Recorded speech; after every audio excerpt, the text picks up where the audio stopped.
Chapter 292. When Qin Tao scolded, even though his words were filled with strong emotions, his voice was not loud. When Zhou Xiaomao shouted, even though it did not contain much emotion, he shouted at the top of his lungs. Because of this, the other children and the teachers all heard it. Qin Tao was thinking about why the words the child shouted sounded a little strange. When he looked up, he saw 3 young female teachers coming over. If this was at any other time, Qin Tao would be very happy to see this. Kindergarten teachers were too loving and worthy of deep communication. However, the situation was not right now. Qin Tao was not so stupid that he could not distinguish the situation. Looking at the 3 female teachers whose faces were full of anger and thinking about the little brat's words, a bad premonition arose.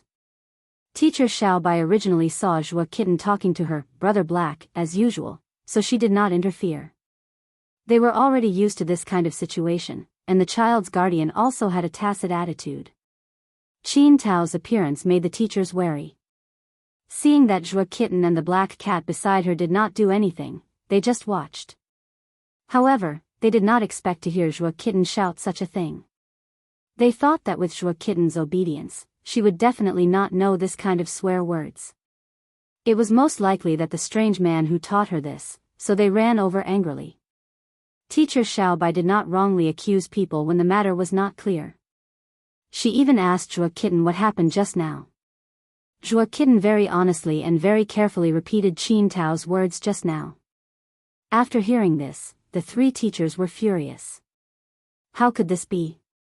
How could he say such things in front of the children? The 3 female teachers in charge of watching the children were like hens protecting their chicks. They looked like they wanted to teach Qin Tao a lesson. Seeing that the situation was not good, Qin Tao immediately slipped away. After Qin Tao ran away, the 3 teachers even told the security guard that if the man was seen on the surveillance camera approaching the kindergarten, he would be immediately expelled. It was better not to let such a dangerous person get close to the children. If he learned any bad habits, it would be troublesome. Children at this age were full of curiosity and had a strong ability to imitate and learn. The parents trusted them and sent their children here, so they had to take responsibility. Therefore, they had to guard against him. Looking at Qin Tao's back, Jingtian shook his beard. Regardless of whether or not he was tricked, Qin Tao was indeed an idiot. Zhuo Kitten was pulled over by the 3 teachers to persuade him to forget what he had just said and to stay away from such dangerous people. Jingtian did not go over, nor did he stay at the kindergarten. He was prepared to find a place to sleep. Jingtian's favorite place was a place not far from the east courtyard. It was beside the small road that led to the east courtyard and was not far from the main road. Standing at a high place, he could see the cars and pedestrians on the main road of the campus. He could also see the buildings of the east courtyard. Jingtian chose a Chinese parasol tree that was suitable for sleeping and climbed up. He lay on the branch and took a short nap. When he woke up, he smelled smoke. He lowered his head and saw a middle-aged man sitting on the edge of the flower bed. He looked like he had some background. The professional suit he was wearing was expensive, and he looked like he was someone with a high position. While Jingtian was observing the person below seemed to have sensed something and raised his head to look at Jingtian. He saw the black cat lying on the tree staring at him, but he didn't think much of it. After a glance, he lowered his head and continued to smoke, frowning in thought. But in less than 2 minutes, he looked up again and saw the black cat yawning while continuing to stare at him. The middle-aged man wiped his face. He did not feel anything on his face. Why was the black cat staring at him? He wanted to ignore it, but the presence of the cat was too strong. He felt a little strange. He was already full of worries and was more upset. Now, he could not calm down to think about things. Jingtian stared at the person. He felt that the person looked familiar, so he looked at him carefully. When the person raised his head, Jingtian remembered who he looked like. The way he was frowning was very similar to Qin Tao's. Could it be Qin Tao's father? Or Qin Tao's relative? He was rich, looked like Qin Tao, and appeared at a time when Qin Tao was in trouble. Zheng Tan could not help but suspect the relationship between this person and Qin Tao. Because of this, Zheng Tan kept staring at the person, wanting to be sure. Just as the middle-aged man was being stared at, a car passed by on the side road and slowly came to a stop. The car window opened and Fang Xiaokong's face was revealed. "Hey, third brother Qin, aren't you in Pearl City? Why are you in Chuhua?"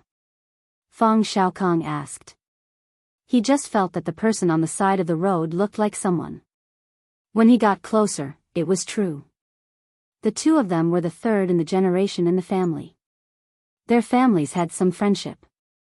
However, Fang Xiaokong was younger, so Fang Xiaokong always called him third brother Qin. Qin? Could it be? Zheng Tan thought. Oh, it's third brother Fang. The man looked at Fang Xiaokong and was not very surprised. He knew that Fang Xiaokong also had some assets in Chuhua. That little bastard came to hide in Chuhua. I came over to tie him up, the man said. Fang Xiaokong understood. Although he did not take the initiative to investigate those matters, he had heard about it. He knew that the little bastard of Qin San's family had caused some trouble. He did not ask what the matter was. He only said, "Be gentle with the child. Don't always beat him." Qin Tao's father was a capable man when he was in the army. Later, he relied on his family's connections to do business. Unfortunately, he was powerless when it came to educating his child. Every time he thought about Qin Tao's childhood, Qin Tao's father would have a headache. The boy is different from the girl. He won't be obedient unless I beat him, Qin Tao's father said. You beat him for so many years. Has he been obedient? Fang Xiaokong asked. Qin Tao's father did not say anything. He just kept smoking. After a while, he did not want to continue the topic of how to educate the child. Qin Tao's father asked Fang Xiaokong, "What are you doing here? Looking for someone? Looking for an expert?" Fang Xiaokong shook his head. It's about the child. I need to find someone to fix something. Fang Xiaokong did not want to say much about this. He was full of tears when he thought about it. Back then, due to Fang Mengmeng's request, Fang Xiaokong had asked Qing Zhong to make a cat carriage for Demi. Although Demi was much smarter than other cats, it was not in a special situation like Xing Tan's. The intelligence gap was still there. Therefore, Demi's cat carriage was later changed into a children's carriage. The cat was squatting in the carriage, the remote control was in the hands of the person, and the person controlled the remote control to make the carriage carry the cat. At first, Fang Xiaokong saw that Fang Mengmeng and Demi were having so much fun. He felt quite proud that he had made a good toy for his daughter. However, when he saw Demi sitting in the carriage like a master, while his precious daughter was running behind the cat carriage, panting, he was immediately unhappy. His heart ached. Unfortunately, no matter how he persuaded Fang Mengmeng, she would not listen. The little girl even thought that it was quite fun and she could even exercise by running.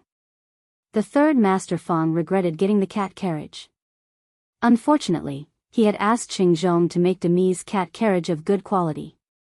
It did not break even after running in the pond a few times. Therefore, Fang Xiaokong loosened a more important screw when Fang Xiaokong was not paying attention. The next time Demi's cat carriage started running, it stopped moving in less than 2 minutes. Even if Fang Xiaokong put the screw back in after that, it would not help.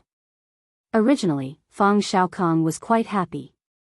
With the cat carriage broken, his daughter did not have to run behind the cat carriage all day. However, for the next few days, Fang Mengmeng pestered the third master Fang to fix it. The third master Fang said that it was fine and that he would fix it when he was free. It was obviously perfunctory. However, the third master Fang did not expect that in addition to the pressure from his daughter, there was also the resentment from Demi. Demi was still very obedient. It did not make a fuss or scratch people. However, it would always appear silently beside Fang Xiaokong and look at him quietly. When it was time to eat, Demi, who was not picky about food, would quietly squat at the side and stare at Fang Xiaokong until Fang Xiaokong's appetite decreased. At night, when Fang Xiaokong woke up to go to the toilet, he saw Demi squatting in front of the door and looking at him. The reflection of the cat's eyes was like two light bulbs in the dark. At first sight, Fang Xiaokong was so shocked that his sleepiness dissipated. When he came out of the toilet, he found Demi squatting at the door of the toilet and looking at him in the same way. On the weekend morning, Fang Xiaokong rarely slept in, so he lazed in bed. His wife woke up early to buy groceries, so the door was not closed. Fang Xiaokong felt that something was wrong around him. He opened his eyes slightly and found Demi squatting at the head of the bed, looking at him quietly. "I can't live like this anymore." It was rare for the third Master Fang to have time to go home to accompany his wife and children. However, he encountered this kind of situation. The third Master Fang felt that Demi's gaze was terrifying. He really didn't know where Demi learned this from. In the end, Fang Xiaokong, under the pressure of his daughter and Demi, brought the broken cat cart to Chuhua City. While he was dealing with the matters here, he also brought the cat cart over to fix it. Now, Fang Xiaokong took the broken cat cart to find Xingzhong. He would return to Beijing after it was fixed. Otherwise, he would not be able to eat or sleep well when he returned. Hearing Fang Xiaokong's answer, Qin Tao's father made a sound of acknowledgement and was not interested in asking more. He threw the cigarette butt into the trash can at the side, then exhaled a long breath and looked up at the black cat on the tree. Fang Xiaokong was only paying attention to Qin Tao's father just now. Only now did he see Jing Tan. "Yo, where's Black Charcoal? You're sleeping here? That's great. Since you're not at home, I'll go directly to the Institute of Biological Sciences and give it to your father." Every time Fang Xiaokong came here, he would bring some small gifts or Beijing specialties. If Zheng Tan was at home, he would directly send it home. If not, he would send it to Jiao Pa. "Fang San, do you know this cat?" Qin Tao's father asked. "Yes, I do. It's a cat owned by a professor at the Institute of Biological Sciences. We have some friendship." Qin Tao's father only thought that Fang Xiaokong's friendship referred to the friendship between Fang San and Professor Jiao. He did not think of the cat at all. "Oh right, Brother Qin, you came here to find Qin Tao. That kid should be with Mao, right? If you don't know the way, you can ask this cat for help. It knows the way." Since he had found this place, how could Qin Tao's father not know the way? He had investigated Mao's residence thoroughly. It was just a matter of face and his temperament that he had not thought of a way to find Qin Tao. Fang Xiaokong knew in his heart that he was just giving Qin Tao an idea to give him an easy way out. "Black Charcoal, take this uncle to Mao's place and help him. I have to hurry and find someone. It's best if we can fix it before they go on vacation." After saying that, Fang Xiaokong closed the window and drove away. Jing Tan gave Fang Xiaokong the middle finger in his heart. He then jumped down from the tree, looked at Qin Tao's father, and walked towards the courtyard. When Qin Tao's father heard Fang Xiaokong call him uncle, he was not very happy. Fang San always had a sharp tongue, but could this cat lead the way? Chapter 293. Jing Tan brought Qin Tao's father to the eastern courtyard. He knew that there were other people following them. When they turned the corner, Jing Tan caught a glimpse of Qin Tao's father making a hand gesture to those people, probably telling them not to follow. When they entered the courtyard, the security guard stopped Qin Tao's father and asked him what was going on. "I'm here to look for someone." A friend asked that cat to lead the way. Qin Tao's father pointed at the black cat in front of him. The security guard had a look of realization. "Oh, Black Charcoal's guest." Then he didn't say anything else. Qin Tao's father looked at the black cat in front of him that didn't even stop walking. He thought to himself, could a cat be so persuasive? This was the first time he had seen it. Looking at the old houses in the courtyard, Qin Tao's father didn't understand. He heard that the second son of the Wang family was renting a house here. The house was so old and small, how could he live comfortably? If it was his son, he definitely wouldn't live here. Although he had always doubted Fang Xiaokong's words and doubted that the black cat could cooperate and lead the way, it really wasn't wrong on the way here. When they reached Building B, Qin Tao's father didn't have time to think about what to do. He saw the cat that led the way in front of him jump up and rub against the security card. With a click, the door opened. Qin Tao's father. Before the door closed, Qin Tao's father hurried into the building, went upstairs, and stopped in front of Mao's door on the 3rd floor. Zheng Tan looked at Qin Tao's father. He wasn't stupid and knew that this person should know the place. Otherwise, why would he stop here after going up to the 3rd floor? But this person stood in front of the door and didn't knock or make a sound. He looked very conflicted. Qin Tao really didn't know what this person was thinking. Mao's door wasn't usually closed. But recently, after Qin Tao came over, the two of them had something to discuss in private, so it was closed. After waiting for a long time and seeing that Qin Tao's father didn't move, Zheng Tan couldn't help it. Wasn't it just knocking on the door? Was there a need to be so conflicted? How indecisive. Thus, just as Qin Tao's father was thinking about what kind of tone he should use when they meet later to avoid a fight, he saw the black cat jump up and slap the security door, making a bang sound. Father Qin's heart was immediately in his throat, but he no longer looked conflicted on the surface. Instead, he pulled a long face, as if he was here to collect a debt. This made Zheng Tan quite speechless. In fact, Mr. Qin didn't deliberately put on a look of wanting to collect a debt.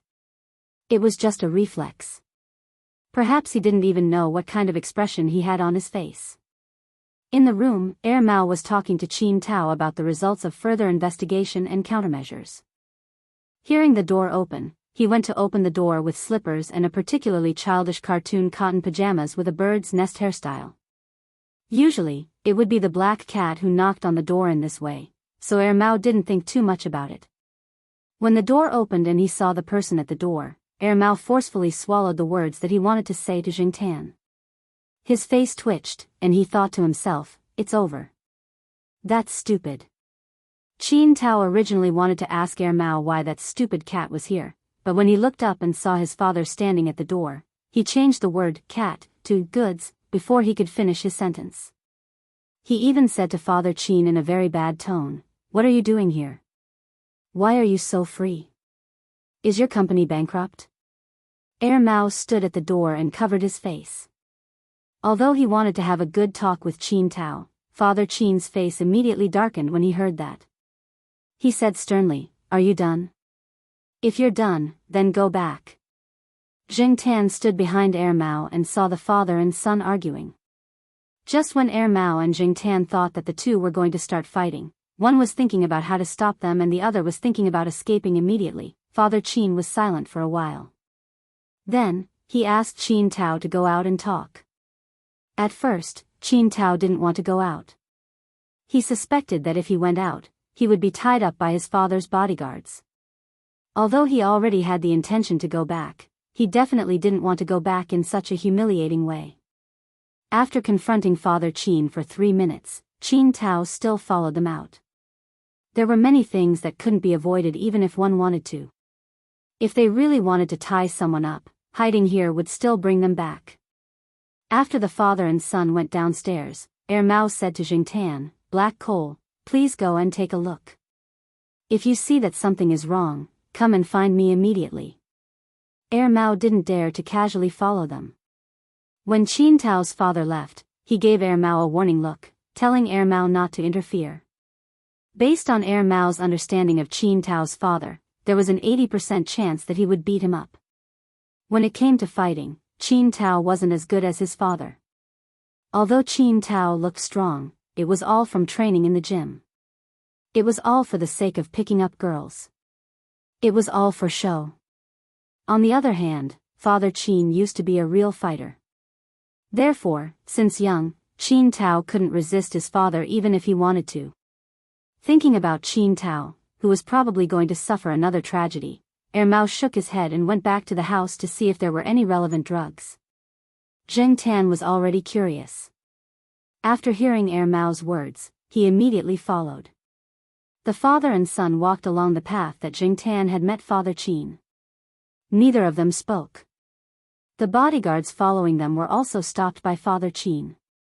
They didn't continue to follow and left some space for the father and son to talk in private.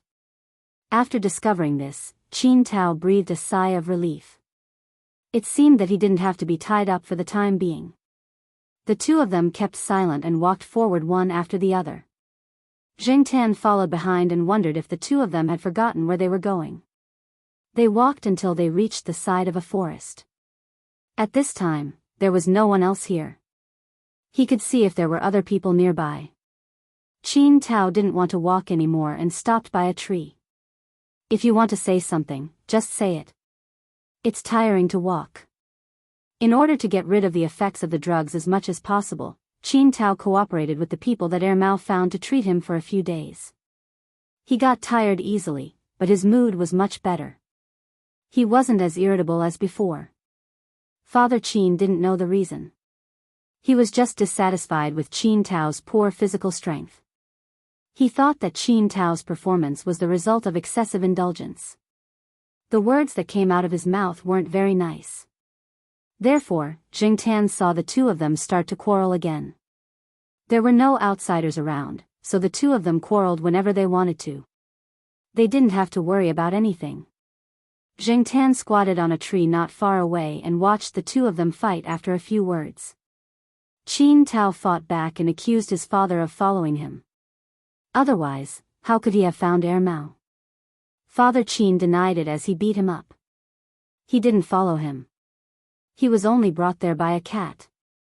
Just as Mao expected, Qin Tao was basically being beaten up by his father. There was no other way. There was a difference in strength.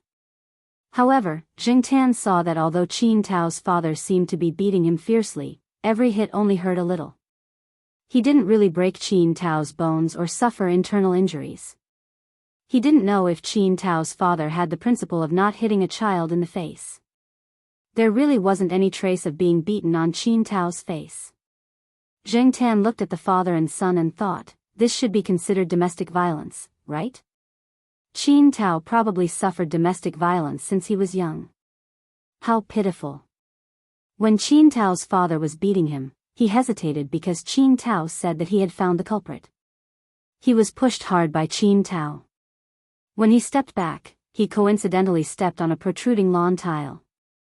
He twisted his leg and fell to the ground. Qin Tao panted, his face full of anger. Father Qin didn't get up from the ground. He just sat there with a dark face. The scene quieted down again. Only the sound of Qin Tao's heavy breathing could be heard. Father Qin knew that Qin Tao was telling the truth when he said that he had found the culprit. Although Qin Tao was angry now, he wasn't in a manic state like before. It was just that he couldn't bring himself to lose face and twisted his leg. He couldn't get up, so he just sat there with a cold face. Just when Jing Tan thought that the situation would continue like this, Qin Tao moved. He walked to Father Qin, who was sitting on the ground, turned his back to his father, and squatted down. Come up. Father Qin obviously didn't expect Qin Tao to do this. He was stunned for a moment. Hurry up, the bell has rung. There will be students coming over later. Are you still going to sit there and wait for them to laugh at you? Qin Tao said impatiently. Father Qin's face was full of suspicion. His first reaction was that this kid was up to something. But when he looked at Qin Tao in front of him, he still got up. He supported himself with the leg that wasn't twisted and then leaned on Qin Tao's back. F***ck. What did you eat? You're so heavy. Qin Tao cursed as he got up. He started to walk with unsteady steps. Can you do it? Father Qin asked. Cut the crap. Don't fall when you can't carry me. People will laugh at you. You're still afraid of losing face? Didn't you say that you've lost all your face because of me? Qin Tao sneered. Right, let's make a deal. I'll carry you out today. You don't have to send people to watch me. You're so stupid. How can I be at ease if I don't arrange some people for you? You see, that time when you sent people away, something happened, and you still blame me? I sent people to protect you, and you said in public that I interfered with your private life and violated your privacy. You didn't find the reason why you were set up, and you slandered me. You don't know how to appreciate good intentions. If you don't have the intelligence, don't talk about self-esteem. The business world is like a battlefield, and benefits are like a sharp blade. Don't think that I'm just saying it. You should learn from your mistakes. How can you be so stupid? If you were half as smart as Wang Erxiao, I wouldn't bother with your trivial matters.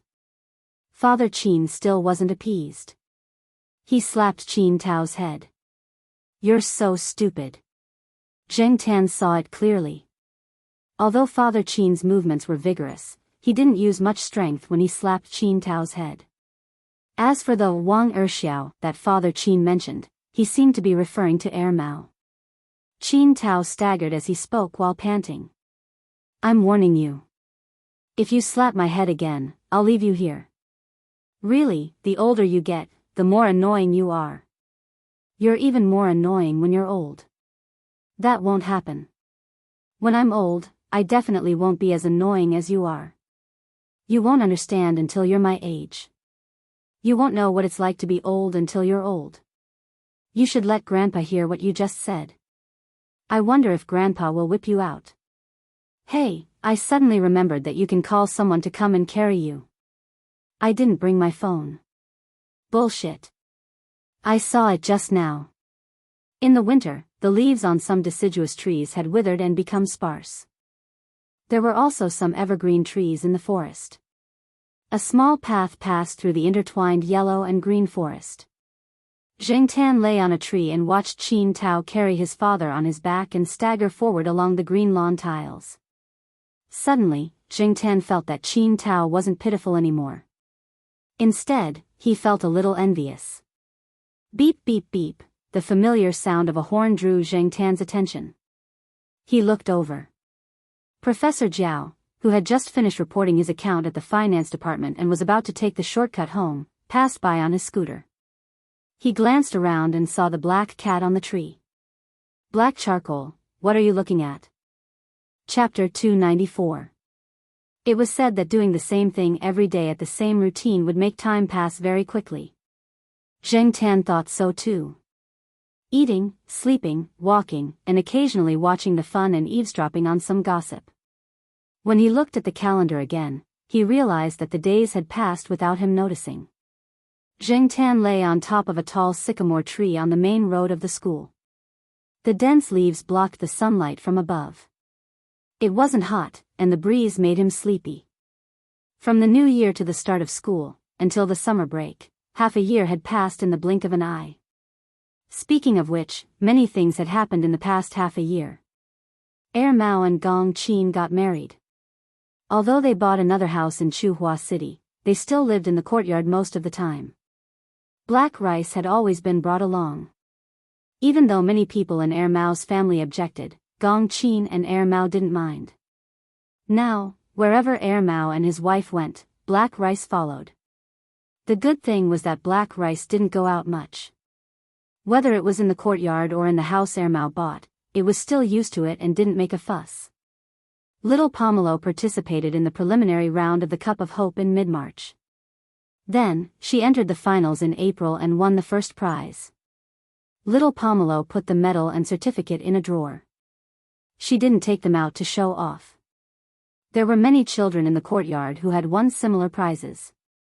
Even if it wasn't the Cup of Hope, there were other competitions. Jiao Yuan and the others had also won some competitions, but they weren't in the mathematics category. There were students from the 4th grade to the 6th grade who participated in similar competitions. The 4th grade students' main purpose was to train and prepare for other examinations in the future. The 5th grade students' goal was slightly higher.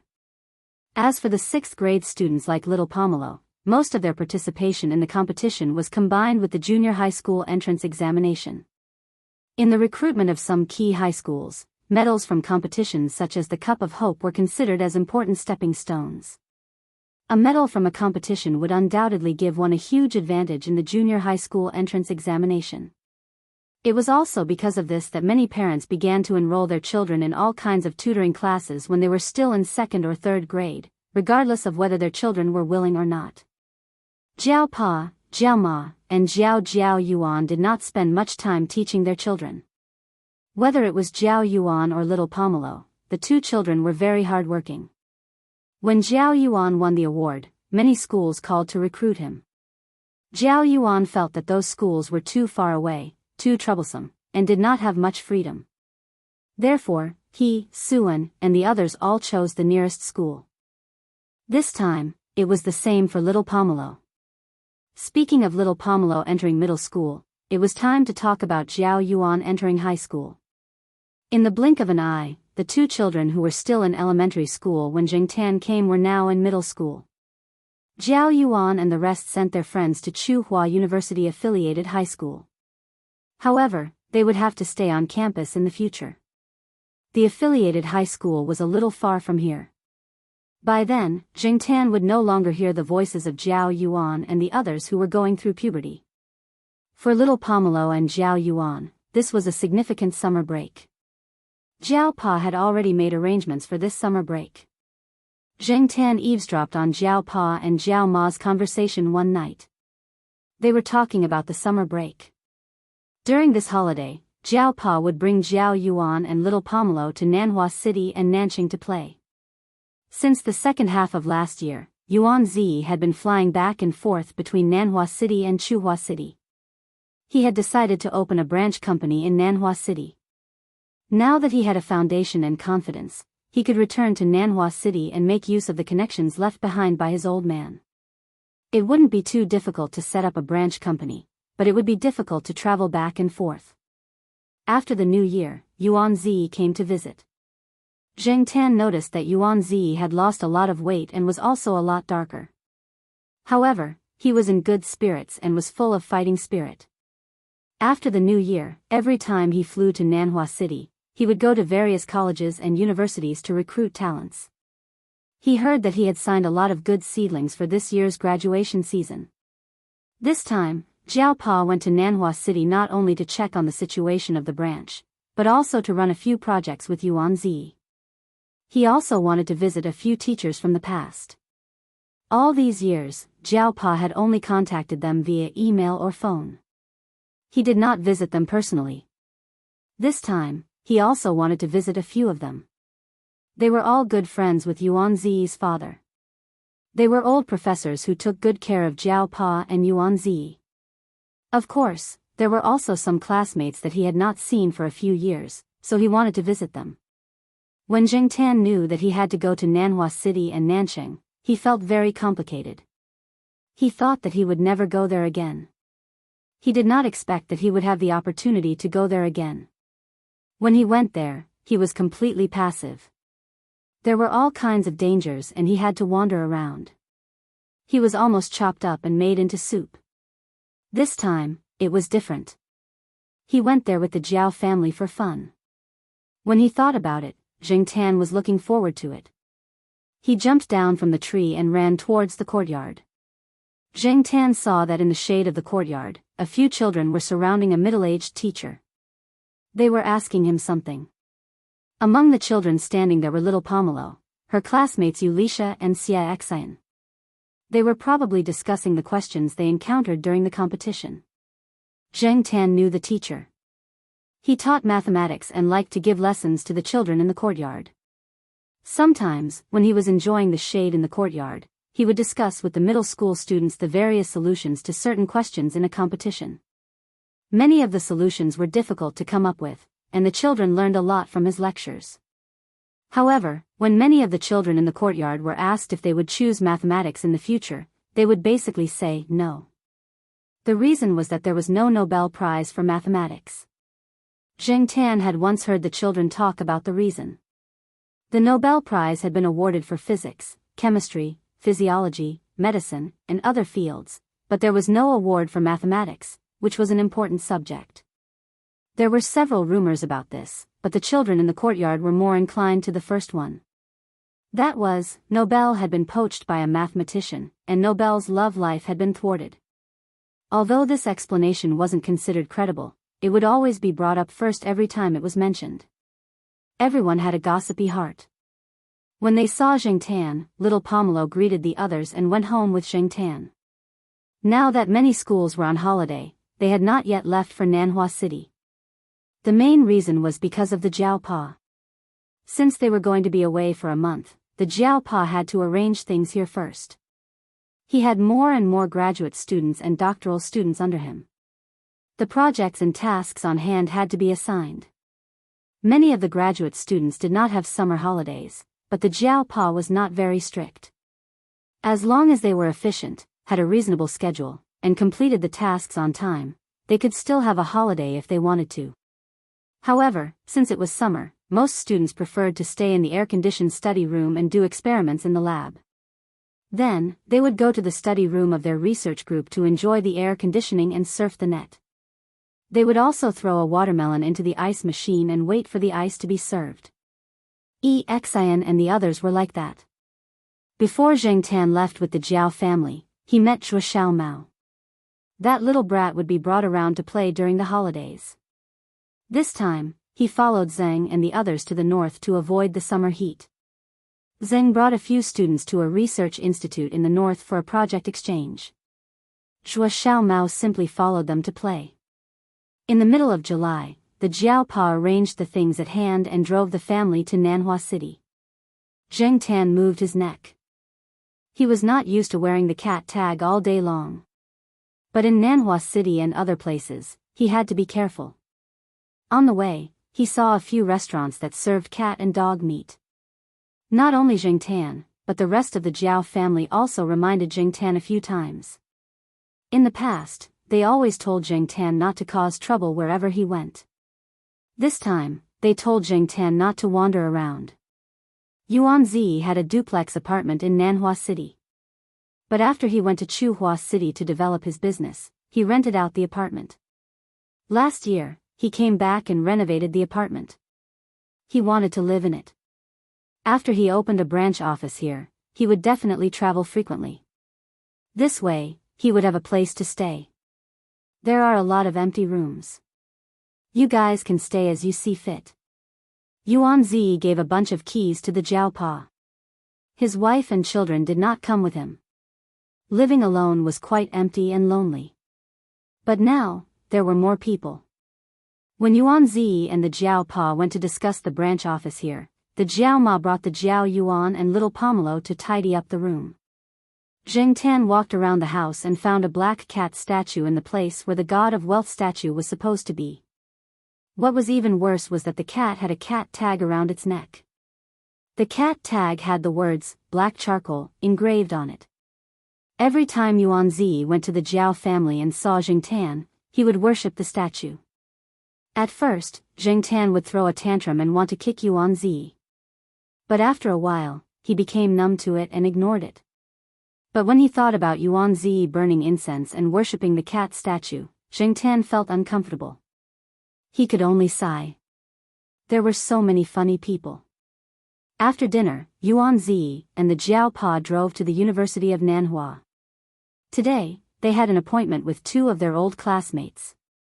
They were both teachers at the University of Nanhua. After the sun went down, there was a road near the University of Nanhua near the river. In the evening, there were many people there. Many universities gave people the feeling that they were hidden in the city.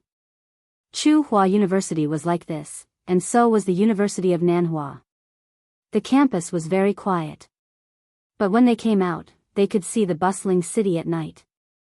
Jiao Pa and a few of his old classmates were chatting. They expressed their thoughts about being teachers over the years. They also asked Yuan Zi to talk about what it was like to be a boss. Nowadays, the pressure on the teachers is increasing. Research funding and teaching work are like the sword of Damocles hanging over every teacher's head. The pressure of survival makes ordinary teachers like us work hard every day to survive. Snatching class hours, competing for projects, writing papers, and guarding against some people's dirty tricks. It's so tiring. No wonder people say that if you can focus on your own experiments when you're a student, you won't have the chance to do so when you're a teacher, said one of Jiao Pa's classmates. Zheng Tan and the Jiaoma stayed not far away. They were enjoying the river breeze and looking at the night scenery. He could hear the Jiao Pa and the others talking. It seemed that the two Jiao Pa's classmates were only associate professors now. They had achieved a lot, but unfortunately, they failed several times when they applied for the position of professor. One of them even said that if old Master Yuan was still alive, they might have been promoted a long time ago. It wasn't easy for anyone. Everyone had their own difficulties. In comparison, Jiao Pa and Yuan Zi were doing better. One of them was promoted to professor, and his research was progressing smoothly. The other started a company and made a lot of money. While he was thinking, Jing Tan suddenly felt something hit his head.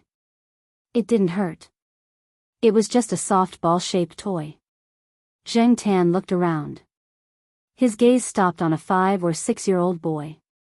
The boy was holding a bag. Inside the bag were a few egg-sized ball-shaped toys. There were all kinds of cartoon characters printed on them. They were similar to the ball that hit Jing Tan. Chapter 295. Jing Tan hated dealing with children this age the most. It was impossible to reason with them. Even if you could, Jing Tan couldn't. If you didn't cooperate with them or retaliate, they would cry in front of you and call for their parents. In comparison, Jing Tan felt that Zhua Kitten was easier to deal with. Although Jing Tan found it troublesome, he wasn't the kind of person who would sit there and wait to be hit. When the kid reached into the bag, Jing Tan was prepared to be thrown. Sure enough, a round object was thrown at him. The throw was quite accurate. It seemed that the kid played with this kind of thing a lot. Jing Tan raised his hand and swatted the small ball that was about to hit his head back. Then, he looked at the kid not far away. After the ball was swatted away, the kid didn't cry. Instead, his eyes lit up and he became more energetic. He reached into the bag and threw another ball at Zhang Zian. After swatting away 3 balls in a row, Jing Tan didn't want to play with the kid anymore. Jiao Ma brought the 2 kids to watch Jing Tan play with the ball. Just now, they wanted to go over and stop the kid, but seeing that the ball was very soft and didn't hurt when hit, and that their cat was playing with it so happily, they didn't stop him. Now, seeing that their cat was completely uninterested, the kid obviously wasn't done playing. Jiao Ma was afraid that the kid would come over and provoke their cat, so she got up from the stone bench next to her and prepared to talk to the kid. Before Jiao Ma could walk over, someone called the kid's name. It seemed to be the kid's parents. A couple walked over. The woman went to pull the kid who was about to walk over to Jing Tan. The man looked at Jing Tan and paused.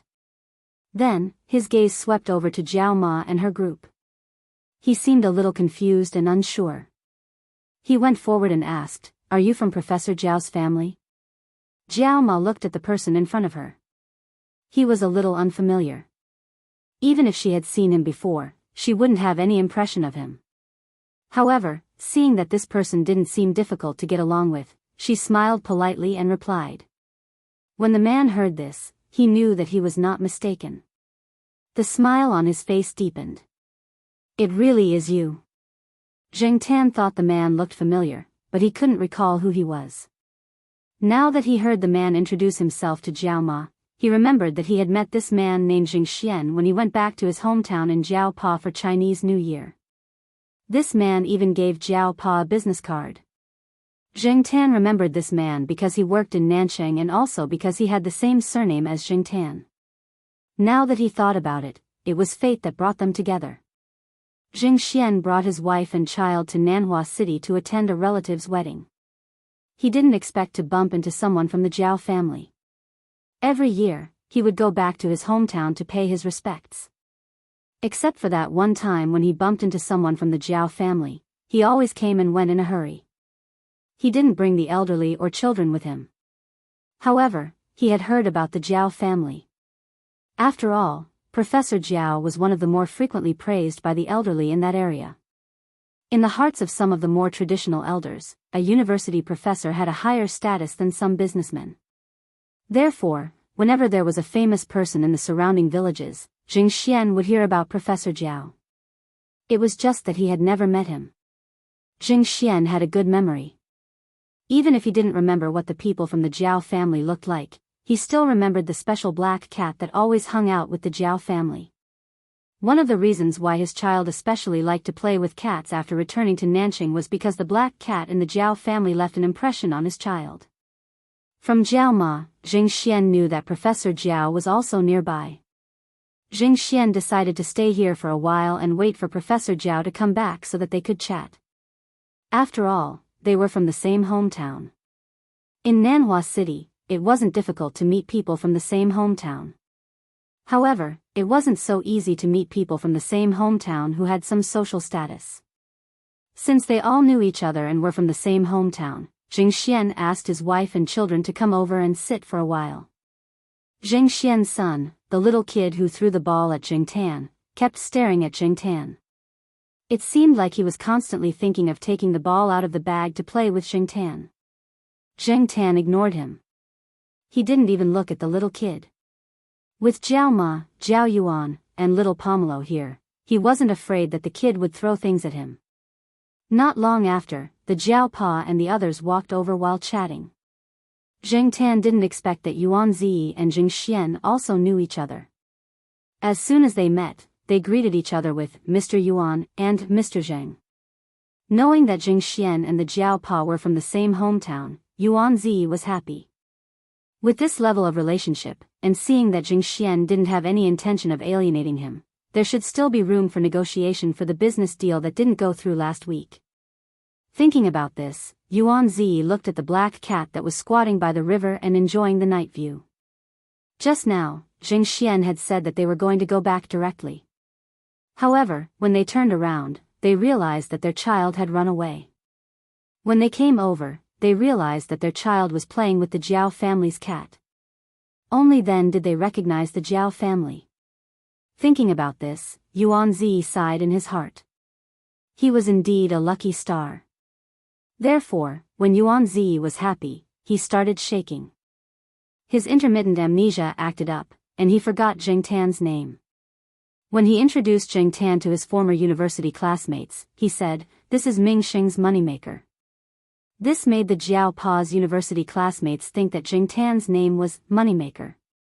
They even said that this name was more down-to-earth. Compared to the various foreign pet names around, the name Moneymaker did sound more local. However, after listening to the Jiao Pa's explanation, they realized that Jing Tan's real cat name was. The two people looked at Jing Tan and said, "Oh, Black Charcoal's name is more down-to-earth." Knowing that the Jiao Pa and Yuan Zi would be staying in Nanhua City for a while, the two university classmates weren't in a hurry. They even invited a few classmates who worked here to gather. After they left, Yuan Zi started to discuss the business deal that they didn't manage to complete last time with Jing Xian. Coincidentally, the Jiao Pa was also here. The Jiao Pa also had shares in the company, so he could give more suggestions. This time, Jing Xian's tone was much more casual. It wasn't as formal and businesslike as it was when he talked to Yuan Zi last time. It was obvious that he had an attitude of, "This matter is negotiable." This surprised the Jiao Pa a little.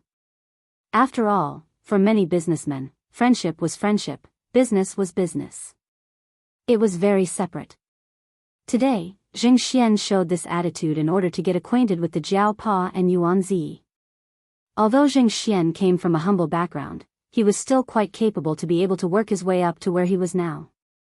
When he first met the Jiao family, Jing Xian worked for them in a high-ranking position.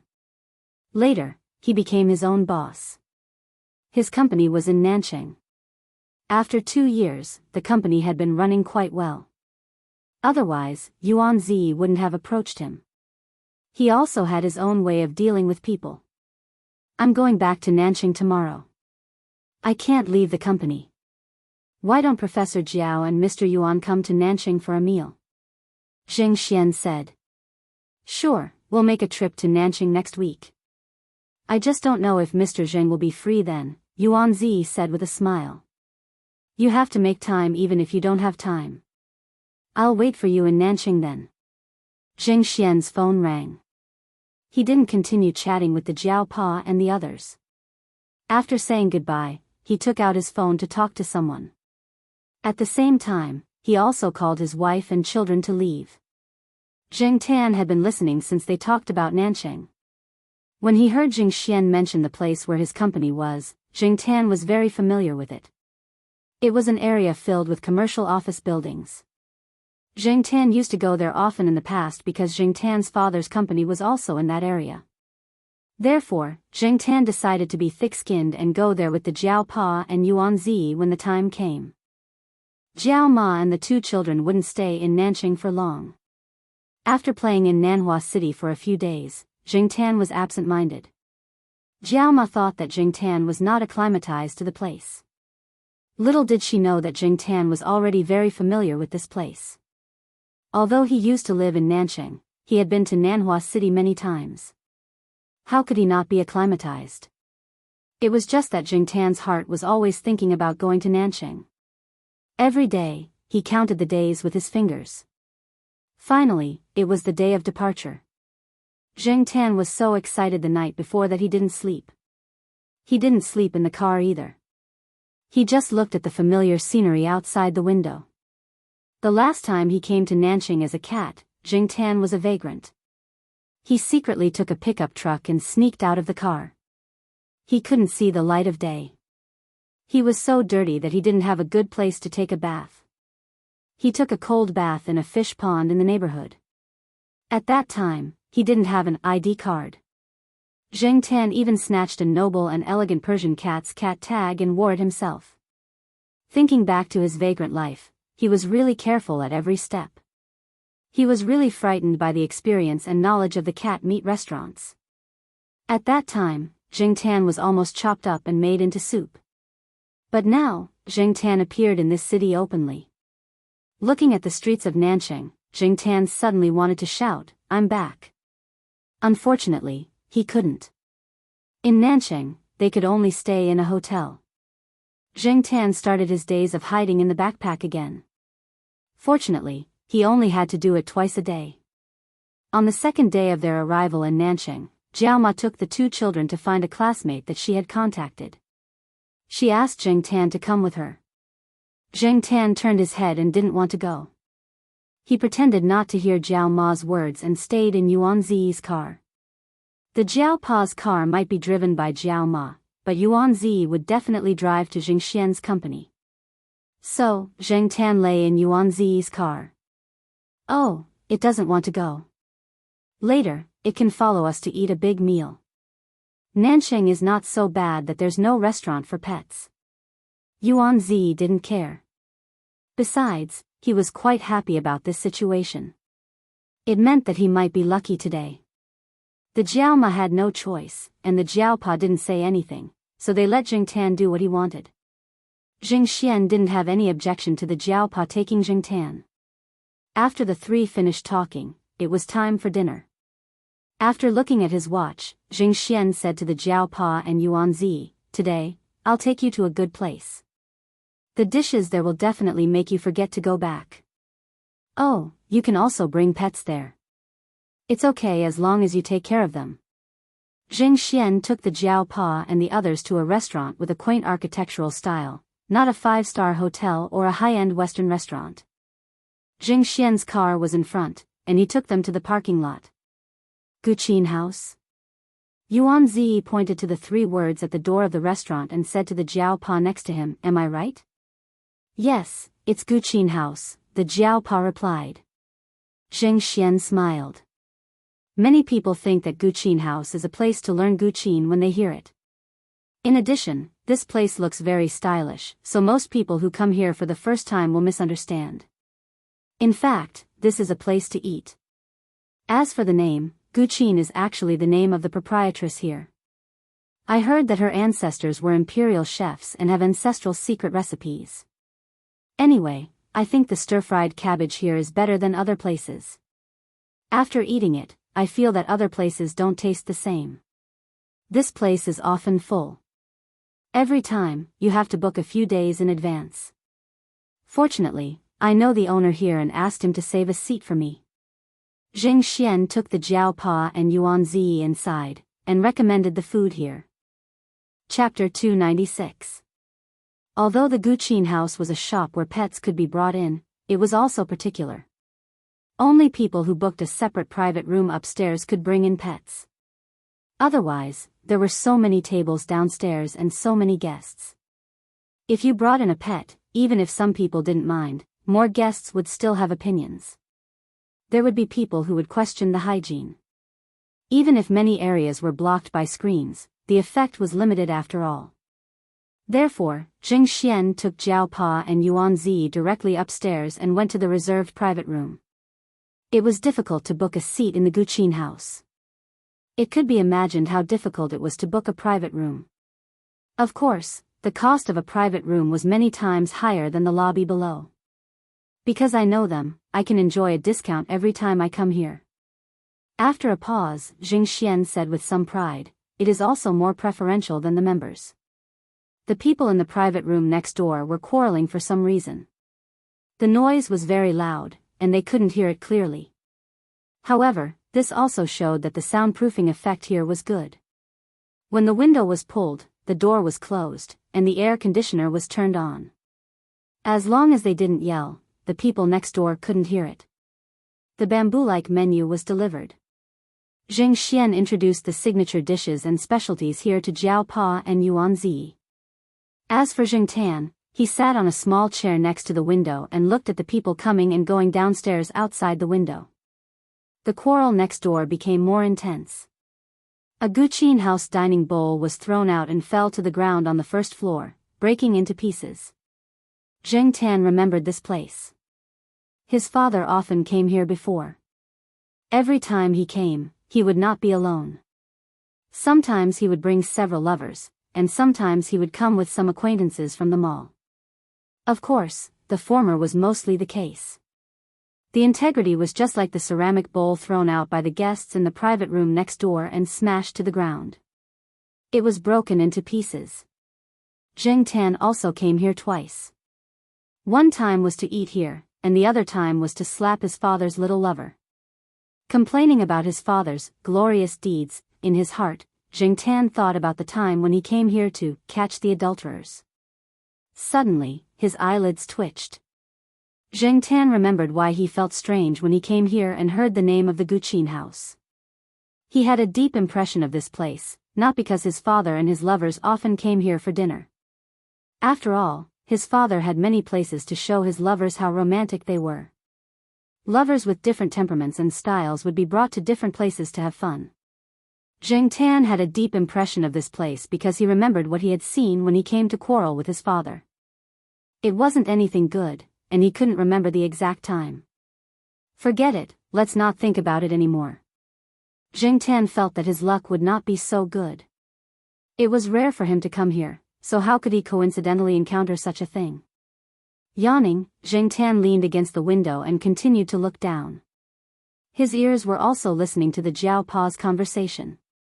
Jing Xian was lamenting that there were many rich young people in South City. As the saying went, young people were rich. Regardless of whether they were rich because they had a gold-like father or not, the truth was the truth. The three people at the table had also reached a certain age and had more experience. When they talked about it, they were quite emotional. They were just chatting and laughing. They did not have too much sour grapes. Jing Xian, who had low academic qualifications, had struggled from the bottom when he first came to South City. He had seen many kinds of people. Speaking of which, when he was young, he had also envied those young people who were surrounded by luxury cars and beautiful women. At that time, he and some people who came to work in a group stood by the roadside, wearing street stalls and smoking cheap cigarettes. Watching those young people who enjoyed a high-end lifestyle drive by in luxury cars, envy was certain, and jealousy was also certain. Speaking of the phrase, young people are rich, at that time, they only had one thought when they went south. Youth had long become a thing of the past. Wealth was in the future. But now, Jing Xian was obviously a positive example of inspirational success. He had obtained his education through some means. Money, he was earning it, and the momentum was good. When people experienced some things and reached a certain height, their vision was different, and their state of mind was also different. Jing Tan was recalling his prodigal life in the past with Jing Xian's words. Suddenly, he caught a glimpse of familiar figures on the first floor. A middle-aged man, who was Jing Tan's biological father, a hot girl, who was Jing Tan's biological father's lover. Although he knew what his biological father was like and had seen a lot of it before, he still could not help but be angry when he saw this scene. Downstairs, Jing Tan's father walked into the Guqin house with the girl in his arms. Jing Tan leaned his head against the window and stared at the two people angrily until they disappeared. "Moneymaker, what are you looking at?" Yuan Zi elbowed the Jiao Pa, pointed his chin in the direction of Jing Tan, and then got up to look out the window. The Jiao Pa and Jing Xian also looked downstairs curiously, but at this time, Jing Tan's father had already entered the store with his lover. When the Jiao Pa and the others came over, they only saw a big black dog coming out of an SUV downstairs. "Oh, are you looking at it? That's Chairman Shu's beloved dog, a Great Dane named Mars," Jing Xian explained. At the same time, he also talked about Chairman Shu and some of his business dealings with Chairman Shu.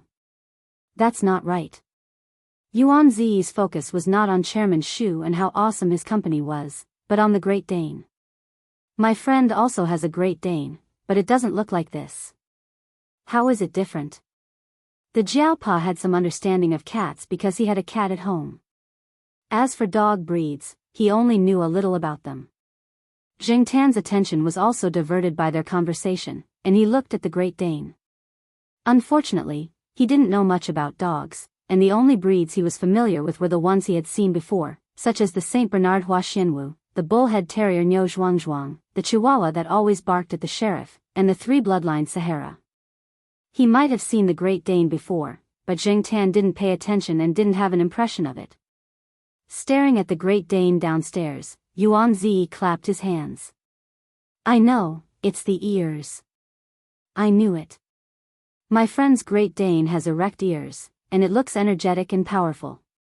This one is different. Look at its neck, it's a little short."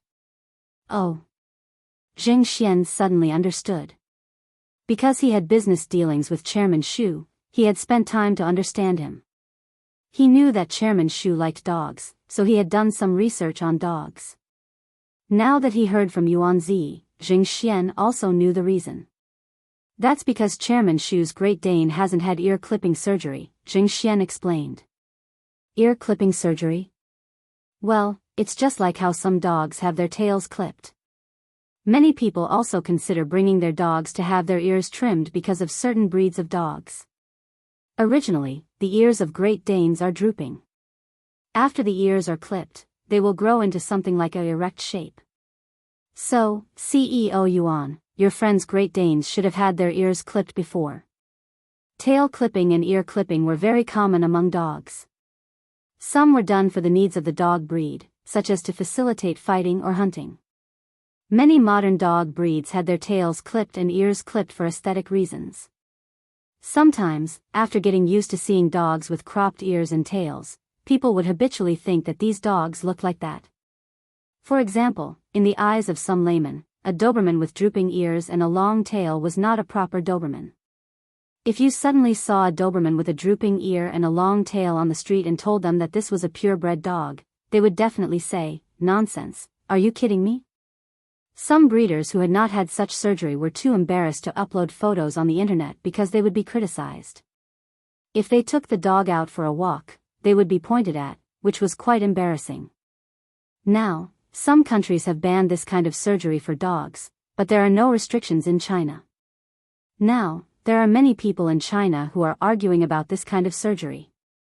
One side says that cutting ears and tails is for the good of the dog, to prevent ear mites and other ear diseases, and to improve hearing, etc. The other side cites some examples to refute, saying that it is not humane. In short, there is a lot of debate. Chairman Shu is the latter kind of person, so he did not have ear-clipping surgery for his Great Dane. Jing Xian did not finish his words. Many people had advised Chairman Shu to have his Great Dane's ears clipped, but they were all scolded away by Chairman Shu. Because of this reason, many people had been scolded by Chairman Shu, but Jing Xian could not say it here. Every time he thought about it, he felt it was very funny. Chairman Shu was really interesting. Listening to Jing Xian's words, Jing Tan was glad that he did not become a dog breed that needed to have its tail clipped and ears clipped. Sure enough, being a local still had its advantages. The dishes in the Guqin house were really good. No wonder Jing Xian praised it so much. The owner of the Guqin house knew that Jing Xian had brought a friend over, so he specially sent a bowl of noodle soup. He did not know how it was made, but it was really memorable. It was worthy of the 3 or 4 digits price on the menu. The food was really good, but unfortunately, Jing Tan was a little absent-minded while eating. He was thinking about which private room his irresponsible father was having dinner with his little lover. He wondered if he should go there to have a look and make things worse. After eating and drinking, the 3 people chatted for a while before they were ready to leave. Jing Tan stayed in the backpack of the Jiao Pa. When he went out of the private room, Jing Tan saw people coming out of the opposite private room. It was his father and his little lover. Jing Tan took a deep breath and held his breath so that he did not rush out and slap the 2 people. However, he stared at the 2 people in a bad way, so when the 2 people went out and met Jing Tan's cat eyes, their hearts jumped. However, they knew that pets could be brought in here, and they had seen several people bring cats and dogs with them, so they did not say anything. Jing Tan's father's little lover could not stand the look. She held Jing Tan's father's arm and urged him to leave quickly. Jing Tan's father also felt a little cold in his heart. He always felt that the black cat's eyes were very strange, which made him feel guilty. Urged by the little lover in his arms, he did not want to stay here any longer, so he quickly strode away. Jing Xian was pulled aside by the owner of the Guqin house and said a few words. It could be seen that this person had a good relationship with Jing Xian. He also gave Father Jiao and Yuan Zi a VIP card each. Because of the delay, the 3 people of Jiao Pa walked behind Jing Tan's father. The private room that Jing Xian booked was 212, which was still some distance from the stairs. When he was walking towards the stairs, a person came up the stairs. Seeing this person, Jing Xian frowned, but did not say anything. Obviously, he knew this person, but he did not greet him. Jiao Pa's eyes paused on the person. Although the person looked very calm on the surface, perhaps it was intuition, he always felt that there was something wrong with this person. Chapter 297. The man didn't look at Jing Xian and the Jiao Pa and walked straight ahead. After passing by the man, Jing Xian looked back and was about to leave with the Jiao Pa and Yuan Zi downstairs. Jing Tan stayed in the backpack on the Jiao Pa's back. He kept looking at the man and saw the man walk to the door of room 215. The door of the room opened and a woman in her 30s came out. The woman was smiling at first, but after seeing the man at the door, her smile immediately faded. She frowned and asked, "Why are you here? Have you settled the matter over there?" Before the woman could finish her words, the man at the door grabbed her by the throat and pressed her against the wall. "Even you want to betray me?" the man almost shouted. Jing Tan felt that the man's mood was a little strange. He was too calm just now, but now it seemed that all his anger had burst out. It was terrifying. Someone from room 215 also came out and tried to persuade the man. Unfortunately, it didn't work. Instead, he was kicked to the side by the man. Even the waiter who came to persuade him was slapped to the ground. At this time, the people around realized that something was wrong. Some came up to stop it, while others quickly hid in the room to take refuge. The sound insulation of the Guqin house's private rooms was really good. So much so that an unexpected incident happened in the corridor, but many people in the private rooms didn't know what happened. Several young men went up to stop the man who seemed to have gone crazy, but they didn't expect the man to pull out a folding knife. A folding knife more than 20 centimeters long. Jing Tan didn't think that this guy usually carried it with him. He probably already had the idea of doing something here when he came here. When people went crazy, they could do anything. One of the first 2 people to stop the fight had his arm cut, and the other was stabbed in the shoulder. This was the result of their quick movements and dodging in time. Otherwise, their injuries would have been more serious. When they heard the quarrel, Yuan Zi and the others stopped and turned to look. Yuan Zi and the Jiao Pa wanted to go over to help, but they were stopped by Jing Xian. Jing Xian knew the man's background. He used to be a gangster with some ability. Later, he made a fortune because of some things. His business was doing well, but recently, he was cheated by his competitors. His company went bankrupt and he became paranoid. People like the Jiao Pa and Yuan Zi who didn't have much fighting power were looking for trouble. Moreover, the other party's mood was not right. Jing Xian guessed that the man was probably going to go all out and didn't care about anything else. It was better not to go. Jing Xian pulled Yuan Zi and the Jiao Pa to the edge of the stairs and prepared to go downstairs. He didn't pay attention to the situation over there. He only knew that there was a fight over there based on the sound. There were also several guards of the Guqin house on the second floor. Jing Xian and the other two didn't see the situation over there, but Jing Tan had been paying attention. Although the guards of the Guqin house were not masters of fighting, the three of them barely had the upper hand against one person. Of course, this didn't mean that the guards here were weak. After all, they had some considerations and were somewhat restrained. The other party was completely crazy, stabbing whoever he saw. A guard found an opportunity to kick the knife in the man's hand. The man reacted quickly and dodged a little. However, his arm was hit. His hand was numb and the knife flew out. The knife flew through the gap between Yuan Zi and the Jiao Pa. Jing Tan originally stretched his neck to look over there. When the knife flew past him, it almost brushed his ear. Jing Tan could feel the cold metal trembling from the few hairs on the tip of his ear. Because of the knife that was thrown over, the three people who had just stepped down the stairs paused. The cold sweat on Yuan Zi's forehead came down. Looking at the traces left by the folding knife on the handrail of the stairs, one could imagine what would have happened if the knife had been thrown over. F***ck. Yuan Zi cursed. His voice was still trembling. He didn't know whether to say that he was unlucky or lucky. The Jiao Pa was about to comfort Yuan Zi when he found that his back was light. He didn't have time to say more to Yuan Zi. He turned around and saw his cat running straight to the scuffle over there at a fast speed. Black charcoal. After Jing Tan recovered from the fact that the knife had almost cut off his ear, the anger that had been suppressed because of his father suddenly flared up. Without thinking about anything else, he jumped out of his backpack and rushed over with a belly full of anger. He didn't even care about the Jiao Pa's shout. Chairman Shu, who was eating with his friends in room 216, rinsed his mouth with mouthwash. He opened the door and was about to go to the washroom. He didn't expect to see a man covered in blood being kicked in the back by a black cat. Pooh! He was so agitated that he spat out the mouthwash that he was rinsing.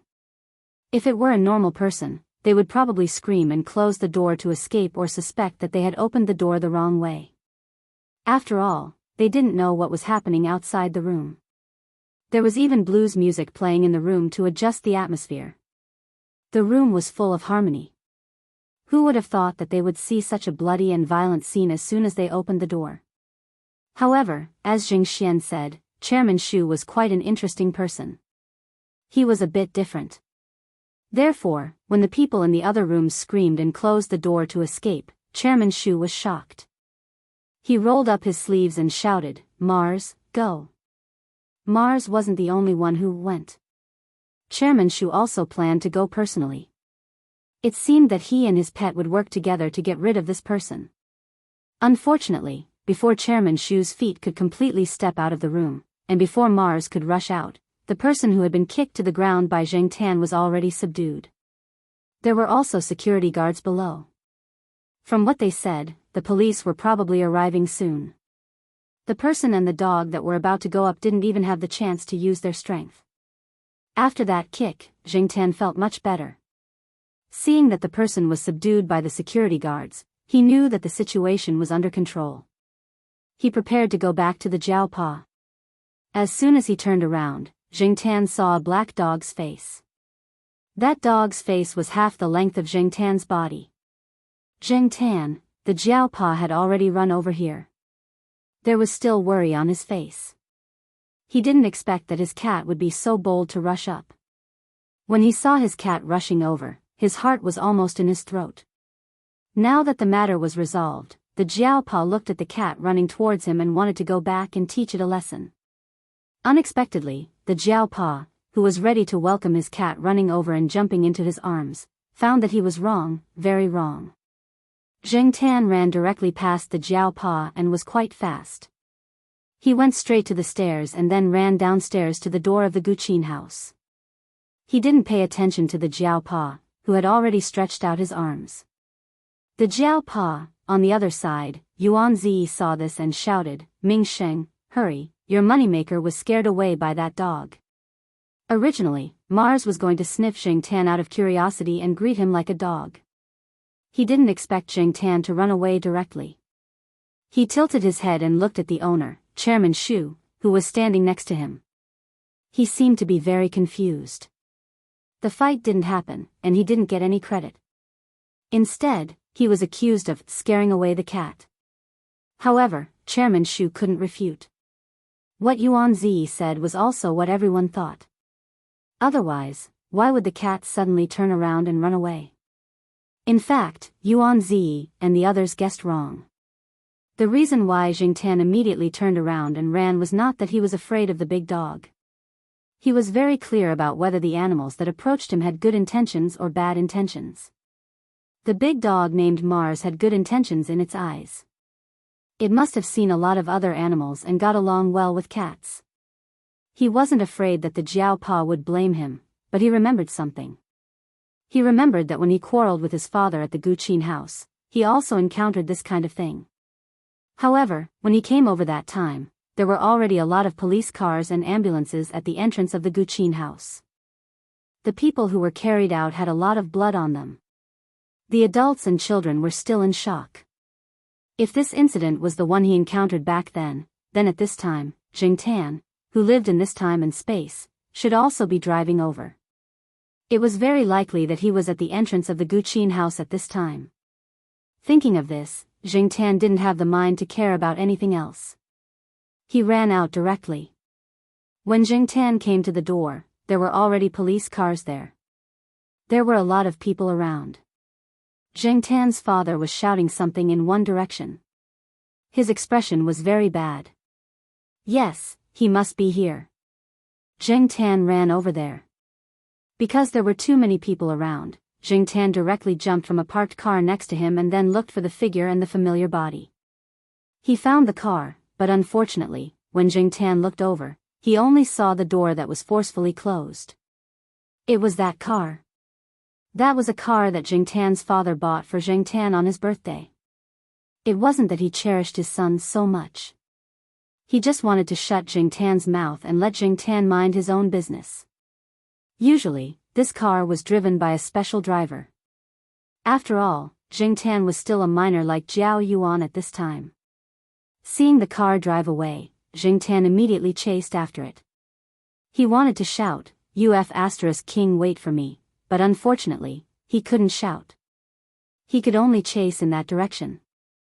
When Jiao Pa came out of the Guqin house and squeezed through the crowd to look out, he saw his cat crossing the road in front of the Guqin house. There were a lot of cars coming and going on the road. Jiao Pa was so shocked that his face turned pale and he broke out in a cold sweat. After seeing Zheng Tan safely pass by, his hanging heart was still not at ease. Moreover, he soon found that he couldn't find the black cat. Zheng Tan ran. He couldn't see the person in the driver's seat in the car. When he was about to catch up, the car that had already driven past the intersection and onto a wider street accelerated, widening the distance between the two. Zheng Tan couldn't pin his hopes on the cars on the road that he didn't know where to go. He could only rely on himself. While running on the sidewalk next to him, he recalled where he went after quarreling with his father at the Guqin house, but he didn't have any impression at the moment. He also thought about where he would go when he was in a bad mood. In order to catch up with the car that was getting farther and farther away, Zheng Tan also took a shortcut. He used to drive around here often and was familiar with the terrain here. So, even if he hadn't been here in recent years, he could still remember some things. Coming out of the intersection of a small road, Zheng Tan just saw the familiar car passing by. He didn't have time to rest and continued to chase. Zheng Tan didn't know what kind of mentality he had. He just wanted to see it with his own eyes. Fake? Real? Dream? Not a dream? Chapter 298. The car in front of him was driving very fast. Although Jing Tan's physique was a little special compared to other cats, it was not a super cat, nor was it a god. Even if it took a shortcut, it only narrowed the distance a little. Once it took a straight line, Jing Tan continued to be left behind. After chasing for so long, his physical strength was close to its limit. His whole body felt like it was on fire, and it was very uncomfortable. Jing Tan saw that the intersection in front of him was about to turn red. He calculated that the car in front of him should be able to hit the red light when it arrived there. Trying to ignore the discomfort in his body, Jing Tan chased while staring at the intersection. There were several times when he almost bumped into people. There were a few passers-by on the sidewalk who were pointing at Jing Tan's back. He did not know what they were saying, but Jing Tan did not pay attention. Anyway, it was not anything good. There was a pet dog on the sidewalk. The big dog seemed to have smelled something, or maybe it was preparing to pee. It was sniffing around the trash can, and its body happened to be in front of Jing Tan. When Jing Tan ran over, he jumped directly over the big dog's back. The big dog was about to look back at its owner, but found that Jing Tan had jumped over its back like the wind. It was stunned, then pulled the leash and roared in the direction where Jing Tan was running, as if it was venting its dissatisfaction. Jing Tan was too lazy to pay attention to it. His eyes were fixed on the monitor at the intersection in front of him. He looked at the countdown, praying that the red light would turn red quickly. He had to stop that car. The car overtook a few cars and drove toward the intersection. It seemed like it was going to rush through the intersection before the red light came on. It did not care about the yellow light at all. The number on the timer was decreasing. Jing Tan hoped that it would reach the end of the countdown and light up the red light. Jing Tan's prayer probably worked. When the familiar car in front of him was about to reach the intersection, the red light turned red. Jing Tan was happy. However, the next moment, Jing Tan saw that the familiar car did not slow down at all, nor did it mean to stop. It rushed straight past. If it weren't for the fact that there weren't many cars at the intersection at this time, and the pedestrians on both sides of the road hadn't taken a few steps, it might have led to a tragedy. At this moment, Jing Tan felt as if he had been struck by a heavy hammer. He had almost forgotten what his temperament was like back then. She had a bad temper, was full of herself, and was a complete idiot. She even drove over the speed limit and ran red lights when she was underage. Now that he thought about it, Jing Tan really wanted to slap her a few times. After letting out a sigh of relief, exhaustion and a burning pain swept over her body. Jing Tan had no choice but to slow down. She jogged, then walked slowly. Step by step, she arrived at the crossroad. The changing traffic lights, all kinds of people, all kinds of popular and luxurious cars driving on the road, and the tall buildings around the intersection, the vast army of buildings blocking the distant scenery. Standing at the intersection, Jing Tan watched as the familiar car sped away and disappeared from sight. Jing Tan felt that God was like an old man with a bad taste. Every time he was close to the target, God would stretch out a finger to flick him away, and then continue to watch the fun from the side. It was like this 3 years ago, and it was the same this time. It was maddening. Jing Tan suddenly wanted to scream like a lunatic. In fact, Jing Tan did just that. He raised a cat paw, gave a non-standard middle finger to the sky, and then howled. He didn't know which idiot driver pressed the horn almost at the same time, but the long line of cars that had started to slow down because of the green light completely suppressed Jing Tan's howl. Pedestrians came and went, and people rushed to cross the road. Someone kicked Jing Tan, but Jing Tan didn't have the mood to retaliate. The other party seemed to be in a hurry, and probably didn't notice Jing Tan. Even if they did, it was just a cat.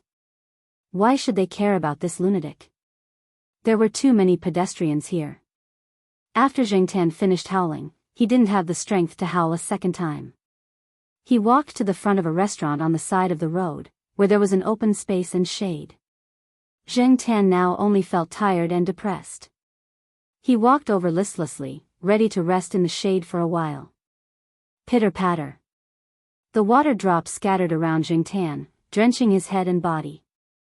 Jing Tan slowly raised his head expressionlessly and looked up. On the second floor of the restaurant, someone was watering a few pots of plants on the railing. "Ah, there's a cat down there. Go away." The man put up the watering can and waved his hand to let Jing Tan quickly move away. Jing Tan cursed in his heart, *ck this bad luck. He got up and walked to a tree next to him, jumped on a wooden stool under the tree, and lay on it, looking at the world that was tilted 90 degrees, motionless. He was too lazy to move. A sparrow flew over from nowhere and landed on the tree above. Jing Tan looked at it from the corner of his eyes, jumped on the tree twice, and then flew away, disappearing around the corner. Lying on the wooden stool, Jing Tan felt more and more tired, and his head was a little dizzy. He didn't know if it was because he wasn't used to looking at the world from this angle, or because he had overused his physical strength. He wanted to rest more, sleep, and solve his troubles when he woke up. Other than that, he didn't want to do anything now. With his eyes closed, Jing Tan listened to the movement of the surrounding cars and pedestrians. Just as Jing Tan was about to fall asleep, he heard footsteps approaching. It didn't sound like an adult, and the other party probably didn't have any bad intentions. Since that was the case, Jing Tan didn't bother to open his eyes and continued to sleep. The footsteps stopped next to him, and there was the sweet smell of strawberries. Then, Jing Tan felt the person sitting on the wooden stool. A pair of hands with the sweet smell of strawberries was placed on Jing Tan's head and gently stroked it. Jing Tan opened his eyes and looked over. A little girl about 4 years old was sitting on the same wooden stool, half a palm's distance away from Jing Tan's head. At this moment, the little girl was holding a strawberry ice cream cone in one hand, and the other hand was on Jing Tan's head. She was biting the ice cream, and her eyes were curiously looking at Jing Tan. There was some melted pink ice cream on the little hand on Jing Tan's head, and it was smeared on Jing Tan's body along with the movement of the hand. Jing Tan shook his beard and took a deep breath. Forget it, seeing that the child's eyes were pure and not teasing, and that it wasn't intentional, he didn't care. Just as Jing Tan was about to ignore the child and close his eyes to continue sleeping, his nose was touched. When he opened his eyes, the half-melted ice cream was placed in front of Jing Tan. "Do you want to eat it?" the little girl asked. She was using the familiar Nanqing dialect, and she was a native of Nanqing. It was familiar, but at the same time, it felt a little unfamiliar. Probably because he was used to listening to Mandarin and Chuhua dialect in Chuhua City, most of the people he interacted with after coming to Nanqing and Nanqing spoke Mandarin. Seeing Jing Tan staring at the ice cream, the little girl pushed the ice cream in front of Jing Tan. The melted ice cream almost touched Jing Tan's nose, and Jing Tan dodged it. Seeing Jing Tan's dodging action, the little girl was puzzled. "This is very delicious." Jing Tan looked at the little girl, and then looked at the half-melted ice cream that had been bitten a few times. He thought for a while, and then bit the sharp corner at the bottom of the ice cream cone. When it was first made, the bottom of the cone couldn't touch the ice cream, but now the ice cream was half-melted, and the melted liquid flowed to the bottom of the cone. Jing Tan also ate some when he bit it. It was cold and had the sweetness of strawberries. It was said that cats couldn't taste sweetness, and it was said that the colors in a cat's eyes weren't that rich. Jing Tan didn't know why he could taste the sweetness and see the colorful colors. He took it as God's compensation for him. He had turned into a cat for no reason, so he had to be compensated. The little girl laughed a few times and took a bite of the ice cream. She ate the top, and then handed the ice cream in front of Jing Tan. Jing Tan nibbled at the bottom of the cone. The girl and the cat ate, and Jing Tan's gloomy mood dissipated a little. The little girl's mouth was covered in ice cream, and Jing Tan wasn't any better. When he bit the ice cream a few times, the melted liquid dripped onto the bridge of his nose or the parts of his mouth that his tongue couldn't touch, and the surrounding fur was stuck together. As they were eating, the little girl's parents came out of the shop and asked her to come over. They were ready to leave. The little girl got down from the stool and reluctantly looked at the unfinished ice cream in her hand. She handed it to Jing Tan and said, "Here, you can have it." Jing Tan pushed her hand away, got up, and jumped onto the tree. The little girl's parents urged her again. The little girl looked up at Jing Tan, waved her hand, and said, "Bye-bye." Jing Tan also raised his hand and made a goodbye gesture. However, he was on the tree, and there were leaves in the way. Except for the child under the tree, no one else could see him. After the little girl left, Jing Tan scooped up a leaf and used it to wipe her mouth casually. Although it couldn't wipe off the ice cream that was sticking to her body that was about to dry, it was better to wipe it off. At least, she didn't look so pathetic. After eating some ice cream, Jing Tan's spirit was better, and his throat didn't hurt so much. He looked at the intersection not far away, jumped down from the tree, and walked back. As he walked back, Jing Tan saw a police car driving by. Because of the red light, there was a traffic jam in front, so the cars didn't drive very fast. Jing Tan walked back along the sidewalk, not far from the police car in the driveway. After seeing the police car, Jing Tan looked over there and saw a familiar person sitting in the back seat of a police car not far from him. He had kicked this person in the back not long ago. These police cars did come from the Guqin house. The knife-wielding man was also handcuffed and taken away, and Jing Tan happened to bump into him. The expressionless person in the car was actually still thinking about the kick in the back at the Guqin house, which directly led to his capture. He didn't see it. He only heard that it was actually a black cat that kicked him. He was prepared for people, but if it was a cat that walked and ran almost silently, he couldn't do anything. However, how could a cat have so much strength? Others didn't know, but he knew best as the person involved. As he was thinking, he turned his head to look out the window, and his pupils shrank. It was said that meeting a black cat represented bad luck. Why did he meet a black cat again? The man looked at the black cat on the sidewalk outside the window and was cursing all the black cats in the world in his heart. He saw the cat on the sidewalk raise a paw, open it, and then put away 3 of the 4 more obvious toes, leaving the middle toe. Was that a middle finger? The man thought. A cat's paw could be bent into a middle finger? No, why did it give him a middle finger? The man was stunned. He wanted to confirm it again, but the car had already driven away. He intended to turn his head and look back, but was stopped by the police next to him. Chapter 299. The crowd around the Guqin house had basically dispersed. The store could only be closed temporarily. The owner was still busy. Jing Xian greeted the Jiao Pa and Yuan Zi and went to help the owner of the Guqin house. Although there were no serious injuries this time, the impact was not good. There were many places that needed to be cleaned up. The Jiao Pa and Yuan Zi stayed in the car. The car was parked in the parking lot of the Guqin house. It was not far from the door of the Guqin house. If Jing Tan came back, he would see it at a glance. "It's been almost 2 hours, right?" asked Yuan Zi. "Well, there are still 10 minutes to 2 hours. The Jiao Pa looked at the phone and said. Jing Tan ran away. The Jiao Pa did not tell the Jiao Ma and the others for the time being, fearing that they would be worried. Moreover, Jing Tan had a record of running around. The Jiao Pa felt that Jing Tan must have found something and ran away. It should not be the dog's problem. There were so many dogs in the compound, and his cat got along well with them. Moreover, Chairman Shu's dog was friendly. It would not run away because of a dog. His cat should be considered a rational type. However, the scene at the time was really a bit chaotic.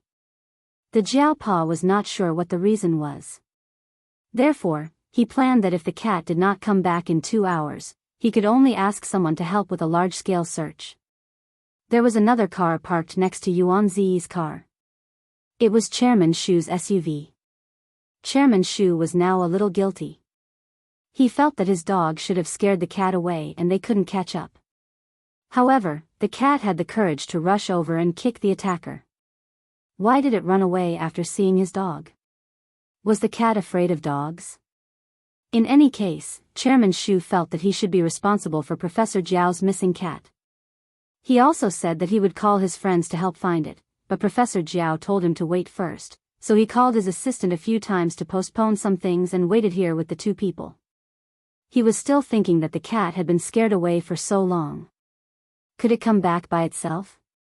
While Chairman Shu was thinking, he heard Yuan Zi's surprised cry from the car next door. "Look, Moneymaker is back.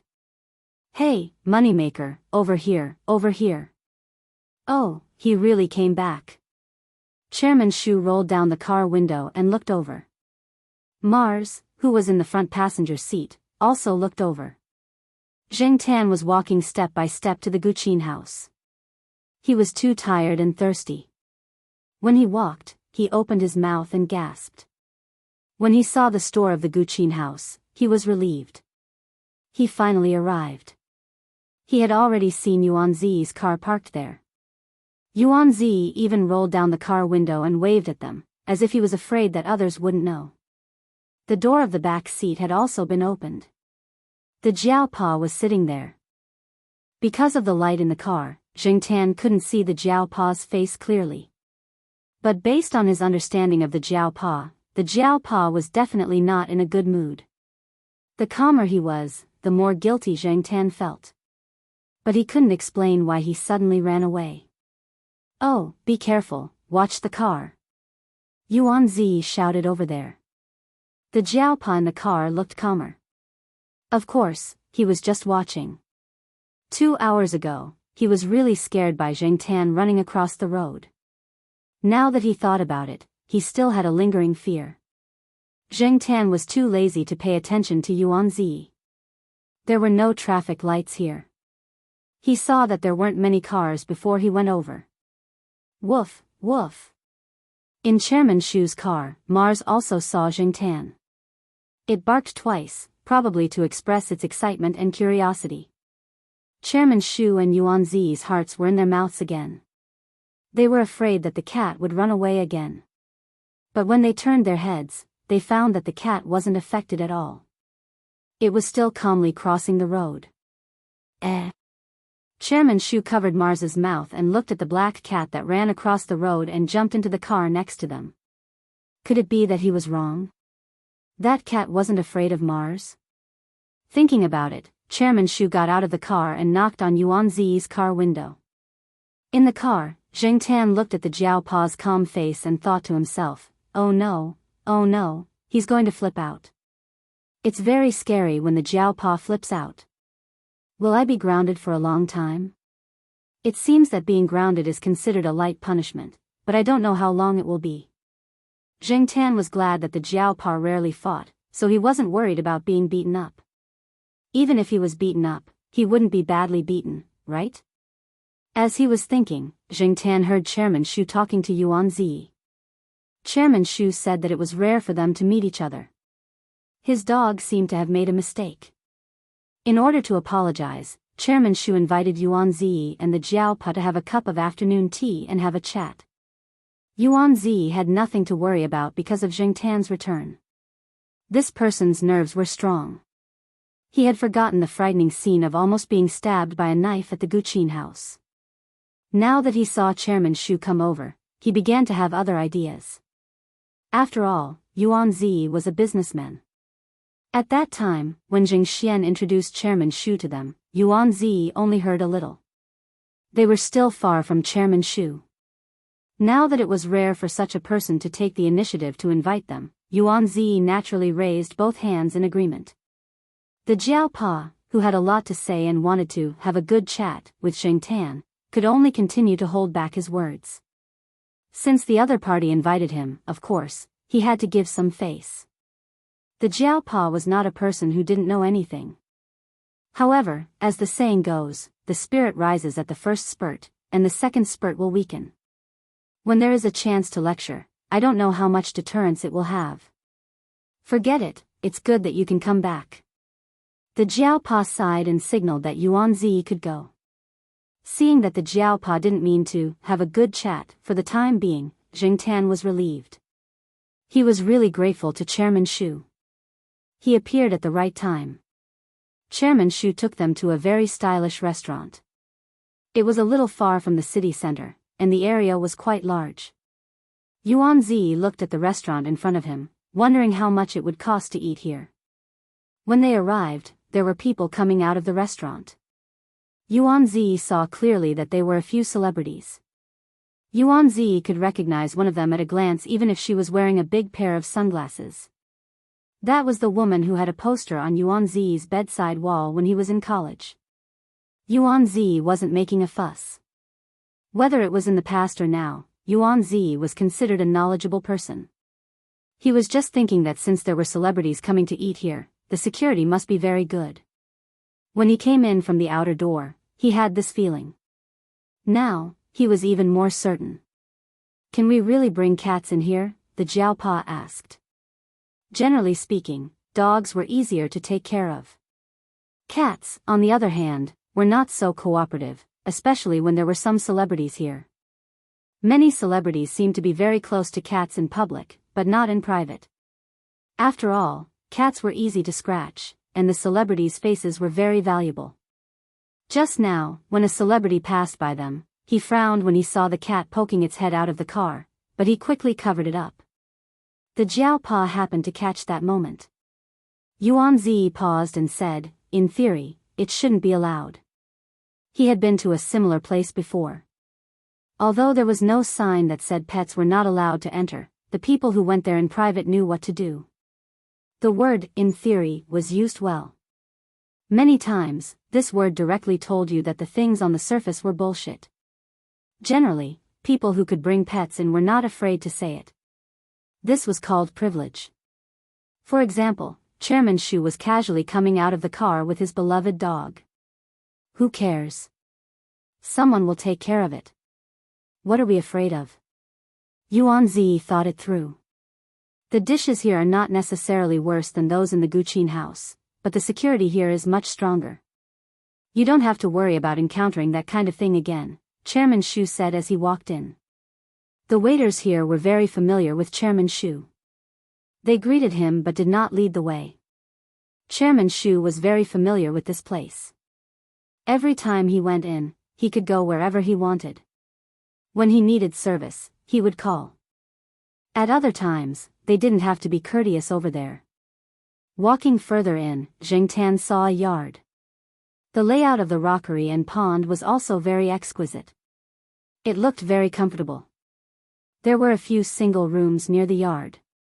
Only a few friends of the owner would come here. This place was not open to the public. In the courtyard, there was a pond with no fish. A big dog was lying on the edge of the pond with its head on the steps, snoring loudly. When it heard the noise, it immediately opened its eyes and looked over. When it saw Mars and Chairman Shu, it jumped out of the pond and wagged its tail happily. It was also a Great Dane.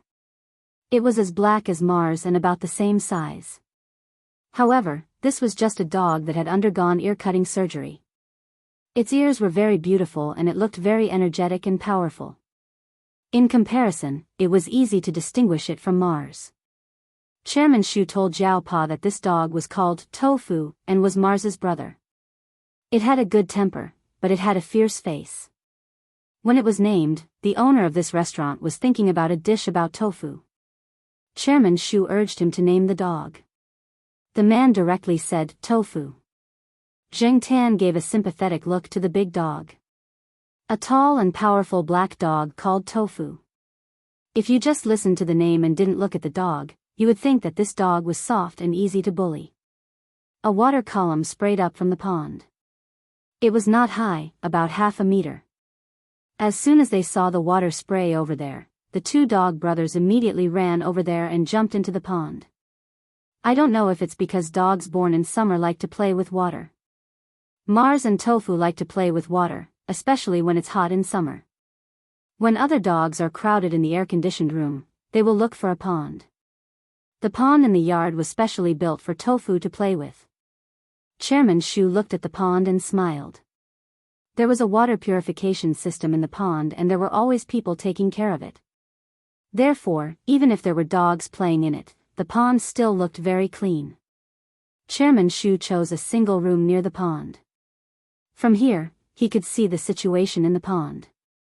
Zheng Tan leaned against the window and watched Mars and Tofu jump into the pool to play with the water column. He was a little tempted by the sight of Mars and Tofu. It was inconvenient to clean up on the way here. Jiaopa only used paper towels and mineral water to wipe off the ice cream on Jingtan's face. This made Jingtan look a little better. However, Jingtan felt that the strawberry smell was still there. It was sticky and itchy. After looking at it for a while, he jumped down from the window and jumped over. Splash! Suddenly, there was an outsider. The two dogs that were playing happily suddenly retreated to the edge of the pond. Seeing that it was Jingtan, Mars swam towards the water column again. However, Jingtan kicked it away and occupied the water column alone. Why was it at the water column? It was because the water from the pond was purified by the water purification system. It was cleaner. Hey, that cat is so fun. He was discussing the financial market liquidity crisis with Yuan Zi. After seeing the scene at the pool, Chairman Shu changed the topic 180 degrees. This made Yuan Zi, who was waiting for Chairman Shu to continue, twitch her face. Father Jiao watched as his cat pushed the two big dogs away. Then, it stretched out its paws at the water column and calmly washed its hair. He covered his face. Chapter 300. After washing his hair and taking a shower, Jingtan came out of the pool and stayed under the shade of the tree for a while. He waited until his hair was almost dry before returning to the private room. This made it useless for the Jiaopa to find a towel. Yuan Zi raised his hand and closed the window. The air conditioner in the room was blowing, and he could feel the hot wind blowing in from outside. When he first came in, he didn't close the window. When he was about to close the window, Jingtan had already jumped out, so the window had been left ajar. Now, it was really closed. Your cat is really brave. Fortunately, Mars and Tofu have been trained, and they have more contact with small animals. They usually don't bite people, and they are kind to cats and dogs.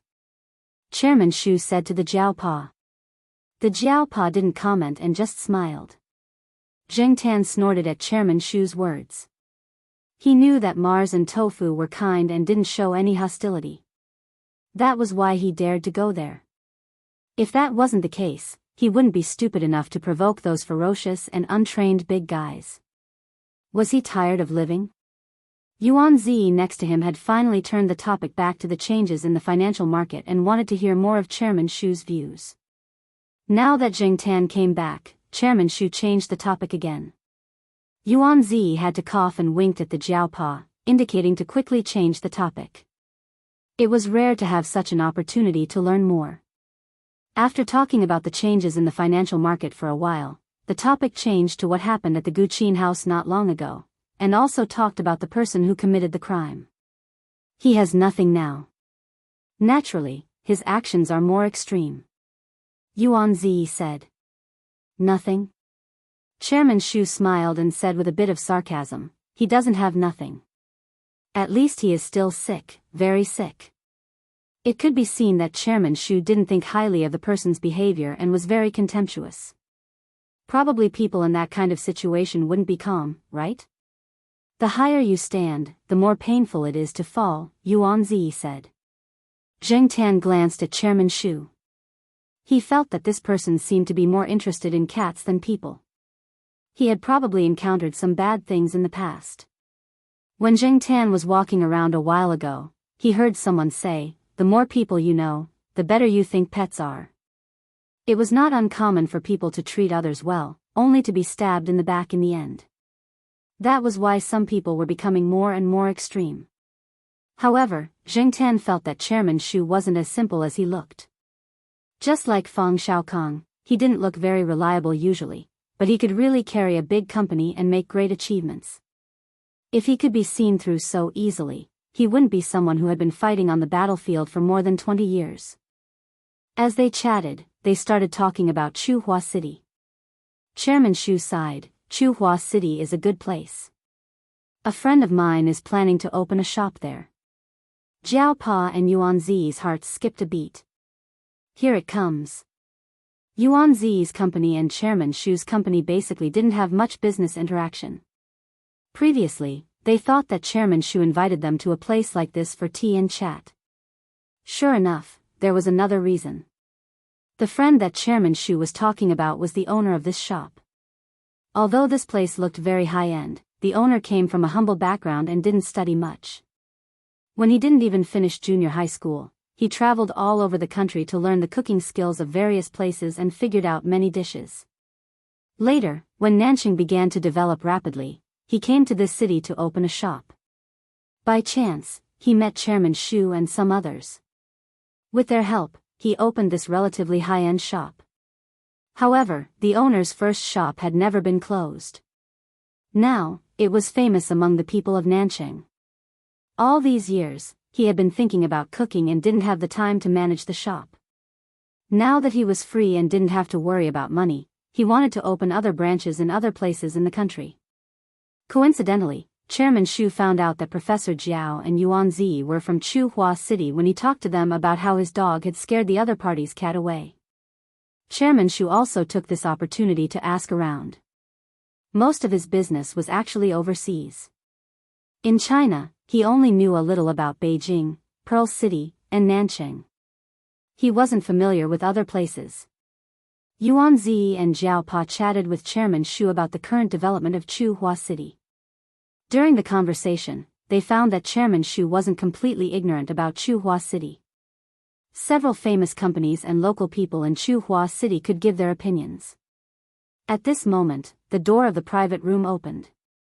A man in his 40s walked in. He wasn't dressed very well. He was wearing a tank top and shorts. There was also the smell of food on his body. Looking at how casual this man was when he greeted Chairman Shu, and how close Tofu and Mars were to this man, Jing Tan guessed that this man should be the owner of the shop that Chairman Shu was talking about. When this man came in, he brought Mars and Tofu with him. The fur of these two dogs was already dry. Not long after Jing Tan returned to the private room, the two dogs were taken away from the pool. Because Great Danes had short hair, compared to other long-haired breeds, they were more afraid of the cold and not the heat. However, in the summer, when the sun was hot and the temperature was high, Great Danes would feel hot and dry. Some of them might even suffer from heatstroke. Therefore, Tofu spent most of his time in the air-conditioned room. He would only go to the pool to play when his owner was busy. As soon as they entered the room, the two dogs, who were panting with their mouths wide open, became much quieter. The coolness of the room made them feel very comfortable. Tofu even came over to the chair that Jing Tan was squatting on and sniffed it. Seeing that Jing Tan didn't pay attention to it, it went back to sit next to the man who just came in. As for Mars, it had already run to Chairman Shu's side. Jing Tan wasn't interested in the conversation between Jiao Pa and Chairman Shu. He stared at Tofu's ears and then glanced at Mars's ears. He then looked at the four people who were introducing themselves to each other. Jing Tan jumped off the chair and walked over to Tofu. Since no one was looking at him, he was bored sitting there by himself. Tofu was tired from playing with the water. It lay on the floor and licked its nose in the cool room. Then, it closed its eyes and began to take a nap. When Jing Tan jumped off the chair, Tofu's ears moved. However, it didn't open its eyes. When Jing Tan walked in front of it, it slowly opened its eyes. When it saw Jing Tan, it didn't raise its head.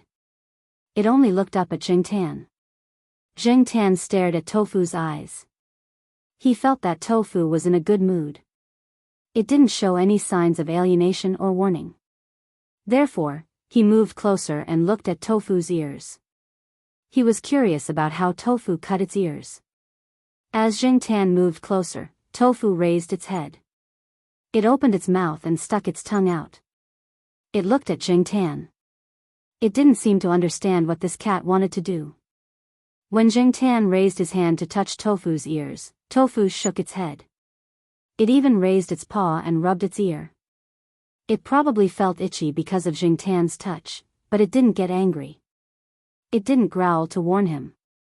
What a good dog. Jing Tan thought to himself.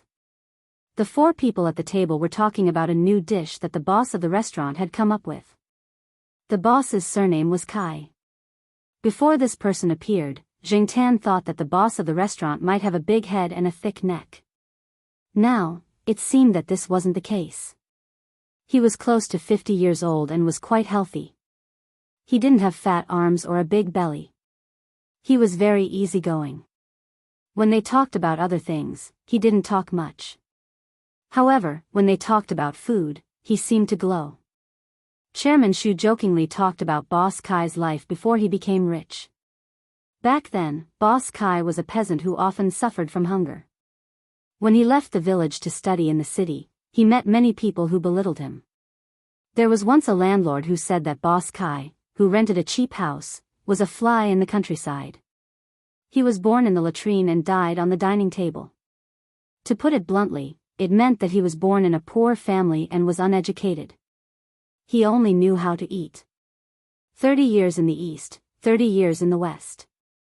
Don't bully a poor young man. Many people had said this pretentious sentence, but only a few people could realize it. Therefore, every time they talked, Chairman Shu and some of Boss Kai's friends would tease him and say, "When the time comes, you can drive a luxury car worth millions and smash him with millions of cash." In order to prevent Chairman Shu from mentioning the past, Boss Kai talked about the new dishes that he had made in the past few months. Yuan Zi listened to him talk about those dishes and kept swallowing. He was also a foodie. When he heard that the food flavor in Nanching was opened by Boss Kai, his fondness for Boss Kai skyrocketed. When Yuan Zi's father, Old Master Yuan, who had passed away, was still alive, he liked the food flavor dishes very much. Old Master Yuan said that the dishes there were not impetuous. Yuan Zi couldn't understand what impetuous dishes were about. He only knew how to eat. As for tasting the dishes, that was the job of the gourmet experts. Putting aside the taste, Yuan Zi also planned to give Boss Kai more advice because of his relationship with Old Master Yuan. Opening a restaurant was not a simple matter. Just like when Jiao Wei's family opened a small restaurant in Tsinghua University, there were so many problems, not to mention the food flavor, which Yuan Zi thought would definitely be a big business. As the saying went, a strong dragon could not defeat a local snake. There were many local snakes in Tsinghua City. If he wanted to expand the restaurant, he had to consider more factors. This was also one of the reasons why Chairman Shu invited Jiao Pa and Yuan Zi over after knowing their backgrounds. One was a professor who had been teaching in Tsinghua University for a long time, and the other was the boss of a company in Tsinghua City. Even if he couldn't get much useful information from them, it was good to listen more. After all, the information he asked people to collect was not comprehensive. Yuan Zi didn't think that Boss Kai would encounter many difficulties in Tsinghua City. It was enough to take care of some places. Whether he could open a branch or not depended on whether he could retain customers, as long as the quality of the dishes didn't deteriorate.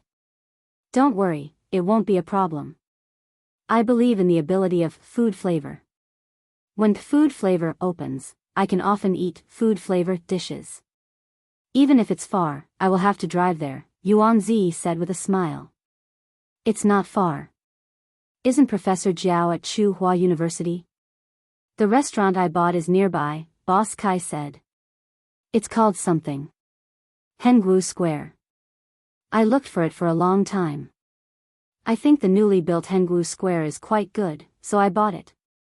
Seeing that Professor Jiao and Yuan Zi's expressions suddenly changed, Chairman Shu asked, "What's wrong? Is there something wrong? Hengwu Square? Isn't the E-House territory?" Jiao Pa and Yuan Zi looked at Jing Tan at the same time. Chairman Shu and Boss Kai also looked over. They saw that the black cat was pressing Tofu's head with one paw and flipping Tofu's ears with the other paw. It seemed to be looking at something. There was a saying, kind people are bullied by others, and kind dogs are bullied by cats.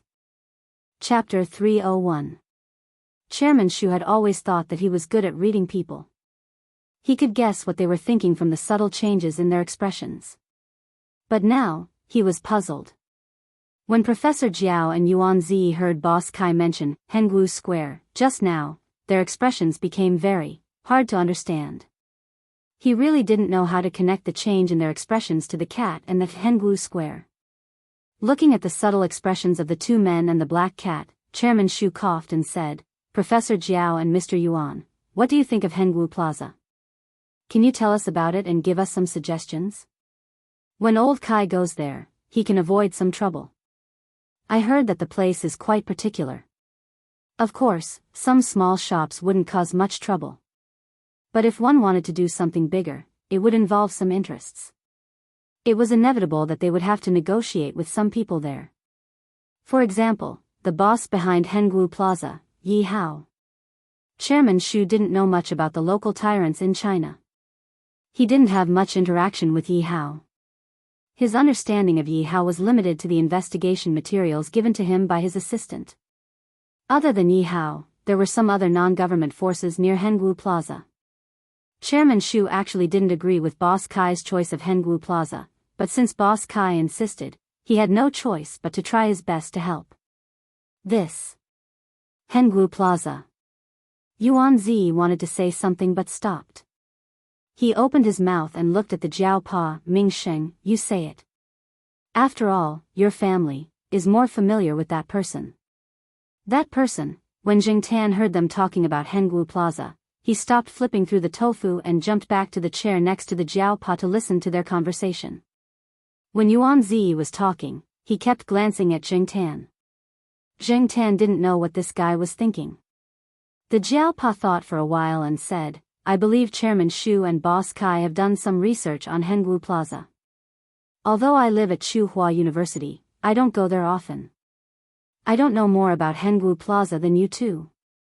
Chairman Xu picked up the cup in front of him and took a sip of tea. He looked at the Jiao Pa and asked, you know Yi Hao? He didn't know much about Hengwu Plaza, but that didn't mean he didn't know the people behind it. I know him, but I'm not familiar with him. The Jiao Pa didn't deny it. There were many things he didn't want to say. After all, it was related to his cat. But Chairman Xu was too smart, and this was the first time they met. They weren't familiar with each other at all. It was impossible for him to say too much. When he heard that the Jiao Pa knew Yi Hao, Chairman Xu was a little surprised. He didn't expect that the two people he met by chance were actually related to Hengwu Plaza. From the information given by his assistant, he knew that Yi Hao was much younger than him and wasn't easy to deal with. He was ruthless. This was also why he was worried that Boss Kai would open a store there. Boss Kai wasn't very tactful and easily offended people. In Nanchang, people would give him some face if he helped him. But if he went to Tsinghua City, it was hard to say, even if it was just a branch store. Boss Kai would definitely stay there for a while. After all, it was his first branch store. They had been friends for so many years. He didn't want to see Boss Kai fail so soon after he went there. Of course, Chairman Xu could also see that Professor Jiao didn't want to say something. He only wanted to know that Professor Jiao and Yi Hao knew each other. What he meant was whether he could arrange a meeting with Yi Hao at that time. Although Chairman Xu could also meet with Yi Hao and talk with him, it would be better if there was someone he knew to act as the middleman. As for the Jiao Pa, he didn't immediately refuse. He had to ask Yi Hao about the meeting first. In fact, in many cases, Yi Hao's reputation wasn't as good as his cat's. It all depended on whether his cat wanted to help. Jing Tan sat there and yawned a few times. He was bored listening to the four people talk. He couldn't sleep even if he wanted to. Probably seeing that Jing Tan was bored, the Jiao Pa said, if you're bored, go out for a walk. After saying that, the Jiao Pa remembered Jing Tan's history of running around and causing trouble. He added, just stay in the yard. Don't go too far. Otherwise, you'll be grounded. Jing Tan couldn't stand it anymore. It was better to find a shady place to sleep than to stay here and listen to these people talk. It was too noisy here. Seeing that Jing Tan wanted to go out, Boss Kai, who was closest to the door, stood up and opened the door a little to let Jing Tan go out. The Jiao Pa, who was about to stand up and open the window, saw this and sat down again. However, as soon as Jing Tan went out through the door, Tofu followed behind him and squeezed through the door. In the summer, other people's dogs would squeeze into air-conditioned rooms, but this guy wanted to run out and play in the pool when there was time. Boss Kai looked at the shady area in the yard. The sun was slanting in the afternoon, so the pool was not under the sun now. Seeing Tofu squeezing into the gap of the door and whining, Boss Kai opened the door a little to let Tofu out, so that Tofu would not make noise here. Jing Tan and Tofu both went out. Mars looked at Chairman Shu pitifully. Chairman Shu choked and said, "Forget it. Let it go out and play. No one will come to the yard anyway." After the two big dogs went out, they ran straight to the pool. Jing Tan slowly walked to a rockery and jumped on it. It was shady here. Squatting on the rockery, Jing Tan wanted to find a place to sleep. He still hadn't recovered all the energy he used today. When Jing Tan was about to close his eyes and sleep, his ears twitched. He heard a familiar voice. Jing Tan opened her eyes and looked in that direction. She perked up her ears and listened carefully. Ignoring the noise created by the Tofu and Mars, Jing Tan heard a very familiar sound not far from here. Although Jing Tan said it was familiar, it only existed in his memory. He hadn't heard it in the past few years after he became a cat. Now that he heard it again, he could still recognize it immediately. He didn't feel sleepy at all.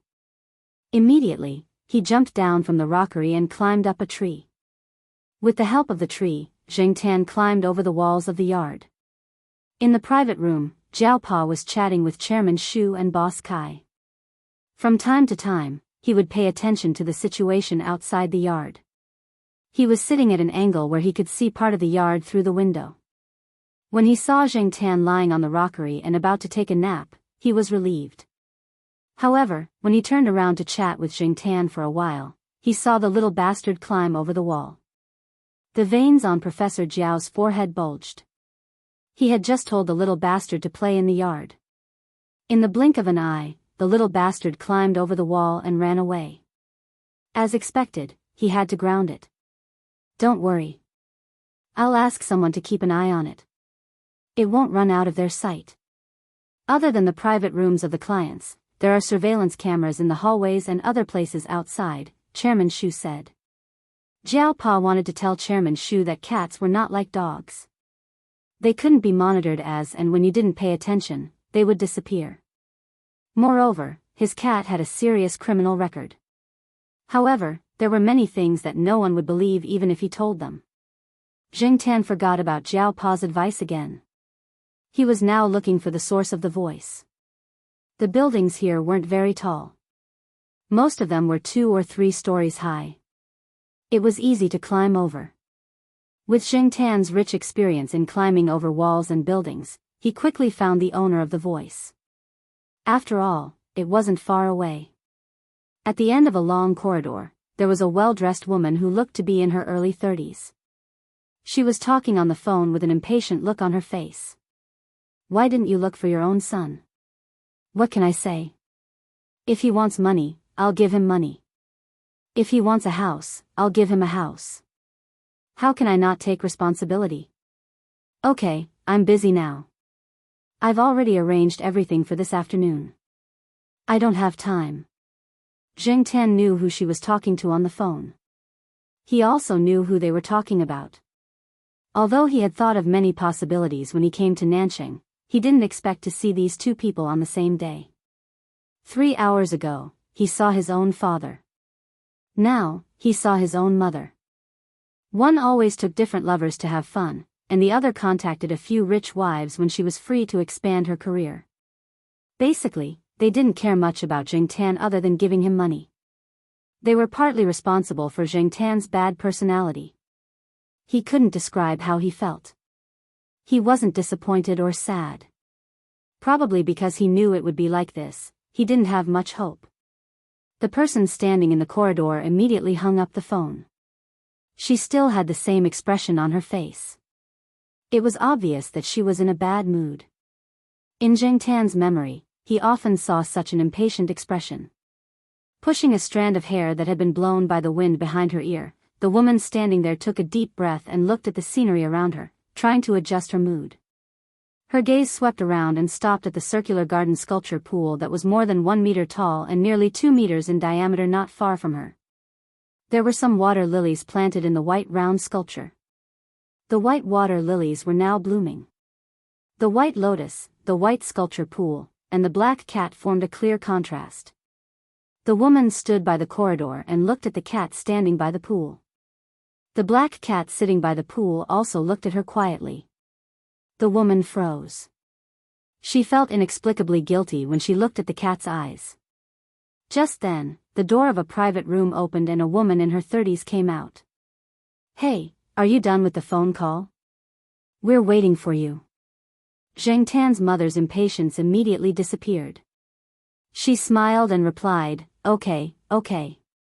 Look at you guys." She walked into the private room and looked at the pool again. Then, she turned back, walked into the room, and closed the door.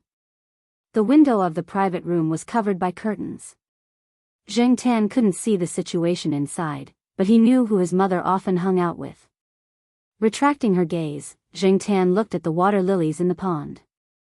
She raised her hand and touched the flower closest to her. "TSK, I'm still inexplicably unhappy." There were a few small fish swimming under the lotus leaves. He didn't know what species they were.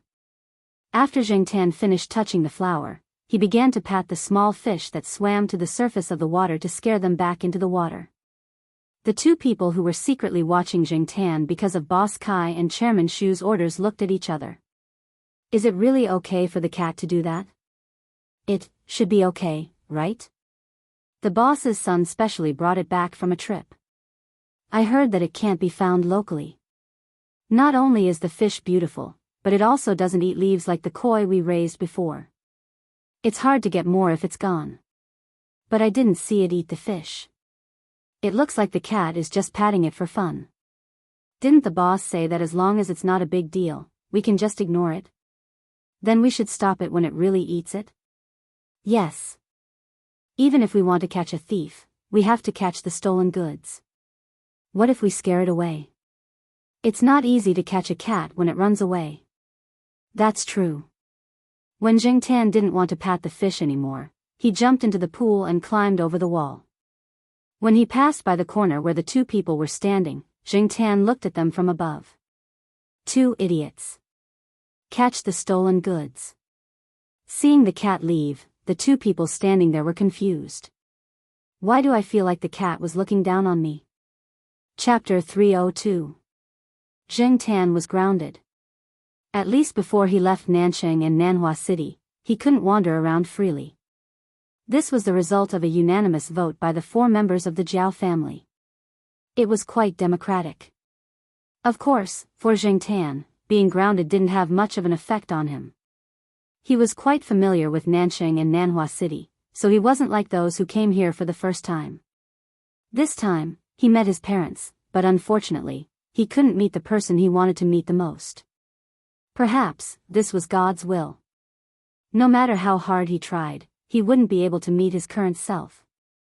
In fact, after calming down and thinking about it, Zheng Tan also knew that even if he met his current self, there wouldn't be any good results. Zheng Tan wasn't very friendly to cats in the past. After all, for a long time, he thought that cats were crazy, and no cat would be close to him. Forget it, if he couldn't meet him, then so be it. Old friends were one thing, but the weather was another. Zheng Tan was also afraid of the heat in the summer, so he was too lazy to go outside. Most of the time, he stayed indoors. Jiao Ma took Jiao Yuan and little Pomelo to play around for a few days before resting. Only Jiao Pa and Yuan Zi went outside a lot. In the middle of August, the Jiao family returned to Chuhua City. There were still a lot of things to do. Although the holiday wasn't over, they had to come back early. Jiao Yuan and the other kids from the courtyard all went to the same high school. Chuhua Affiliated High School was a little far from Chuhua University, and it was a boarding system. Jiao Yuan only came back once a week on weekends, which meant that Zheng Tan didn't have much time to see Jiao Yuan. Little Pomelo, who was also in junior high school this September, was the same as Jiao Yuan and the others. They were all in junior high school near Chuhua University. Little Pomelo was familiar with the other kids from the western courtyard, so Jiao Pa, Jiao Ma, and the others didn't have to worry. Jiao Ma would be teaching in junior high school for another year. She could have been transferred to Jiao Ma Affiliated High School a long time ago. With Jiao Ma's ability, she had no problem teaching in senior high school.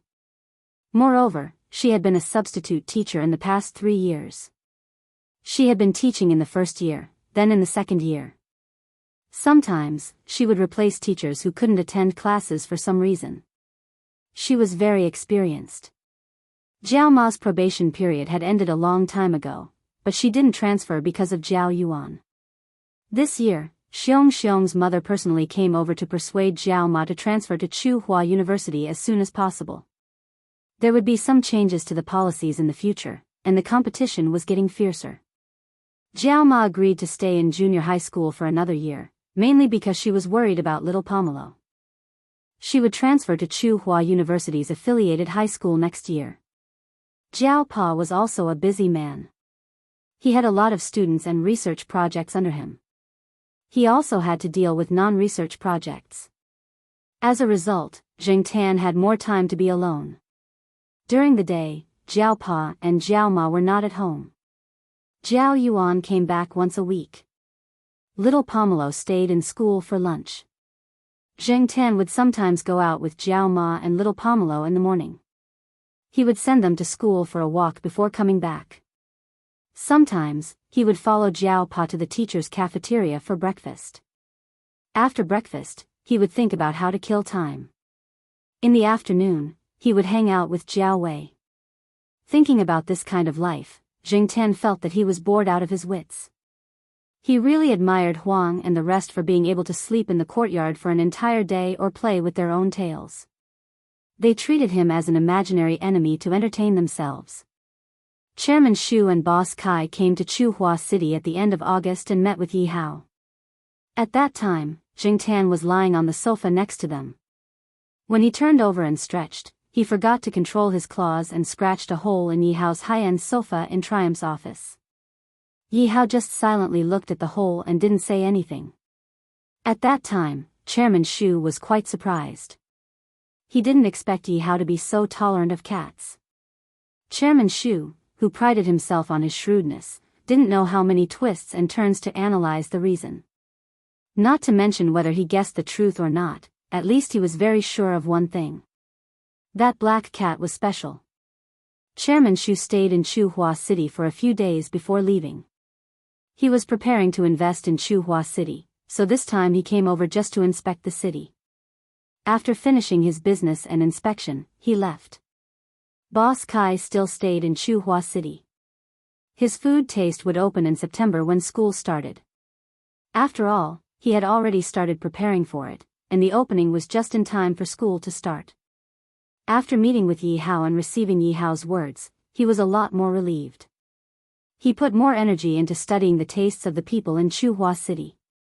He determined a few dishes that were suitable for the style of Tsinghua City and decided on a few special prices to test the response. The size of food taste wasn't small in Hengwu Plaza. It was still 2 floors, and the second floor was still mostly private rooms. There was another door in food taste that led to the second floor, where there was a door that separated the restaurant on the second floor from Boss Kai's lounge. Sometimes, Zheng Tan directly climbed over the second floor and went to Boss Kai's lounge to sleep. Jiao Pa wasn't worried that Zheng Tan would starve at all. For Zheng Tan, there were too many places to eat and sleep. Sometimes, the Jiao Pa even told Zheng Tan not to eat too much. Excess nutrition would also cause trouble. Jiao Ma sighed. Luckily, it was Zheng Tan. If it were other cats, it would probably be very difficult to raise them. After all, Jiao family members didn't spend a lot of time at home nowadays. Their work schedule wasn't suitable for raising pets. Today, little Pomelo's classmates were celebrating their birthday in the western compound. Some of their classmates were invited over, so little Pomelo would come back a little later today. Jiao Ma went to the gymnasium to exercise, and the Jiao Pa continued to work hard in the courtyard.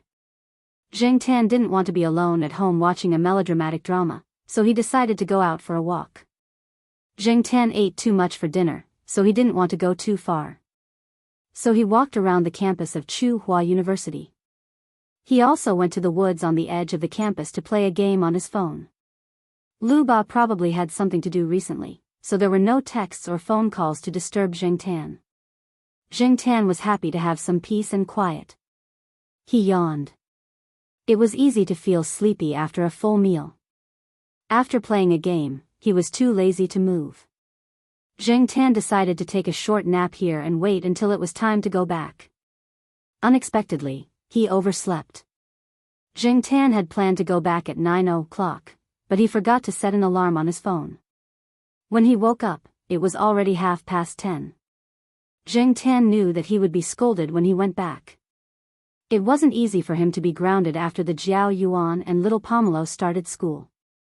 If he went back later today, it would probably make the Jiao Pa and Jiao Ma think too much. They would think that Jing Tan came back late again after a few days of being well-behaved. Jing Tan hurriedly got up and planned to walk out of the tree hole. His ears twitched, and he stopped walking. He carefully stuck his head out of the tree hole and looked outside. Someone was coming this way.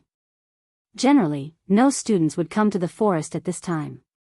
After all, it was too late, and accidents could happen easily. The forest was not safe for them. Anyway, the people over there were coming over. Jing Tan decided to take a look first.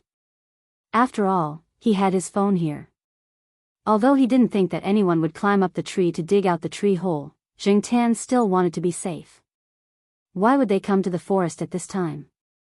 Judging from their footsteps, they sounded a little sneaky. If they were a young couple, it would be reasonable. However, it seemed that they were two men. It was very dark, but Jing Tan could still see the two people coming over with the help of the moonlight.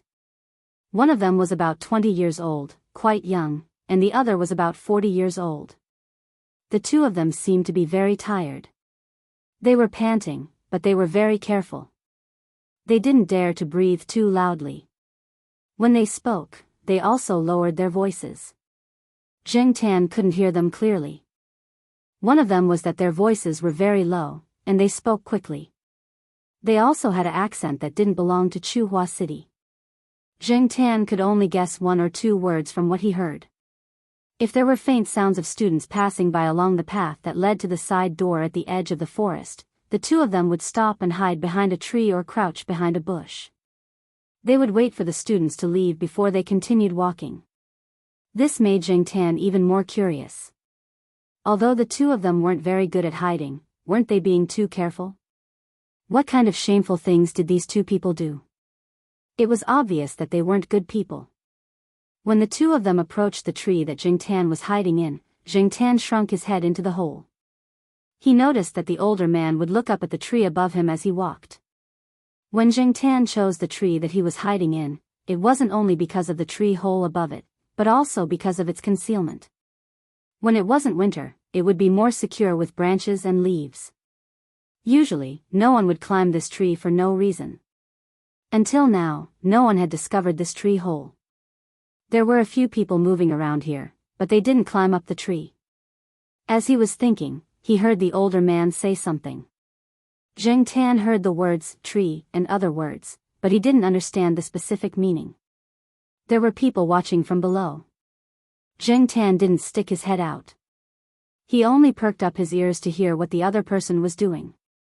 The next moment, Jing Tan felt that someone had climbed up the tree. Jing Tan was shocked. They really climbed up? Did they also want to hide something? Jing Tan cursed in his heart. F***ck, if they want to hide something, then just hide it. There are so many trees in the forest, why did these two rats have to choose this one? Originally, Jing Tan didn't plan to do anything, but now, it was no longer up to him. He didn't want these two people to discover the tree hole where he hid something. It was rare to find such a good place to hide something, but someone actually wanted to steal it? Not a chance. Jing Tan didn't immediately react when he noticed that someone had climbed up the tree. Instead, he shrunk into the tree hole to avoid being discovered. Probably because they were afraid of being discovered, the two of them didn't turn on anything like a flashlight. Using the cover of the night, they climbed up bit by bit.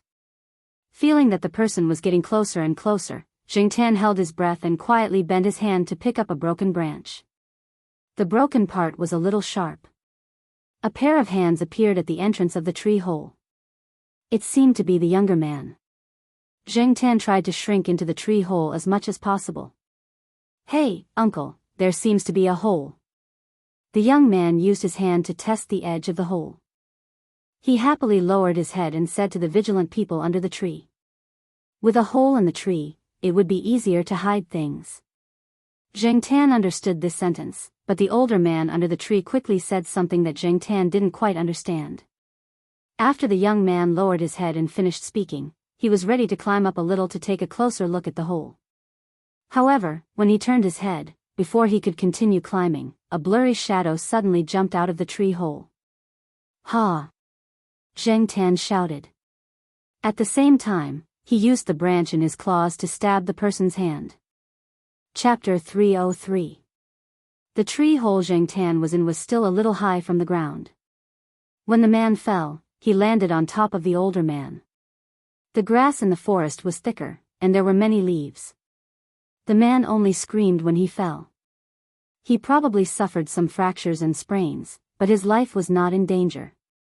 The older man got up and cursed. Zheng Tan could not understand what he was saying. He could only guess from the man's tone that it was not anything good.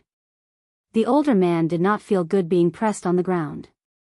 He got up and rubbed his shoulders and neck. Seeing that the younger man was still groaning on the ground, he kicked him and scolded him in a low voice. He probably told him to be quiet. He did not want to be discovered. The younger man's voice was indeed much quieter. He slowly got up and rubbed his back and other places. Then he touched his hand and found that the stinging spot on the back of his hand was sticky. It was obviously bleeding.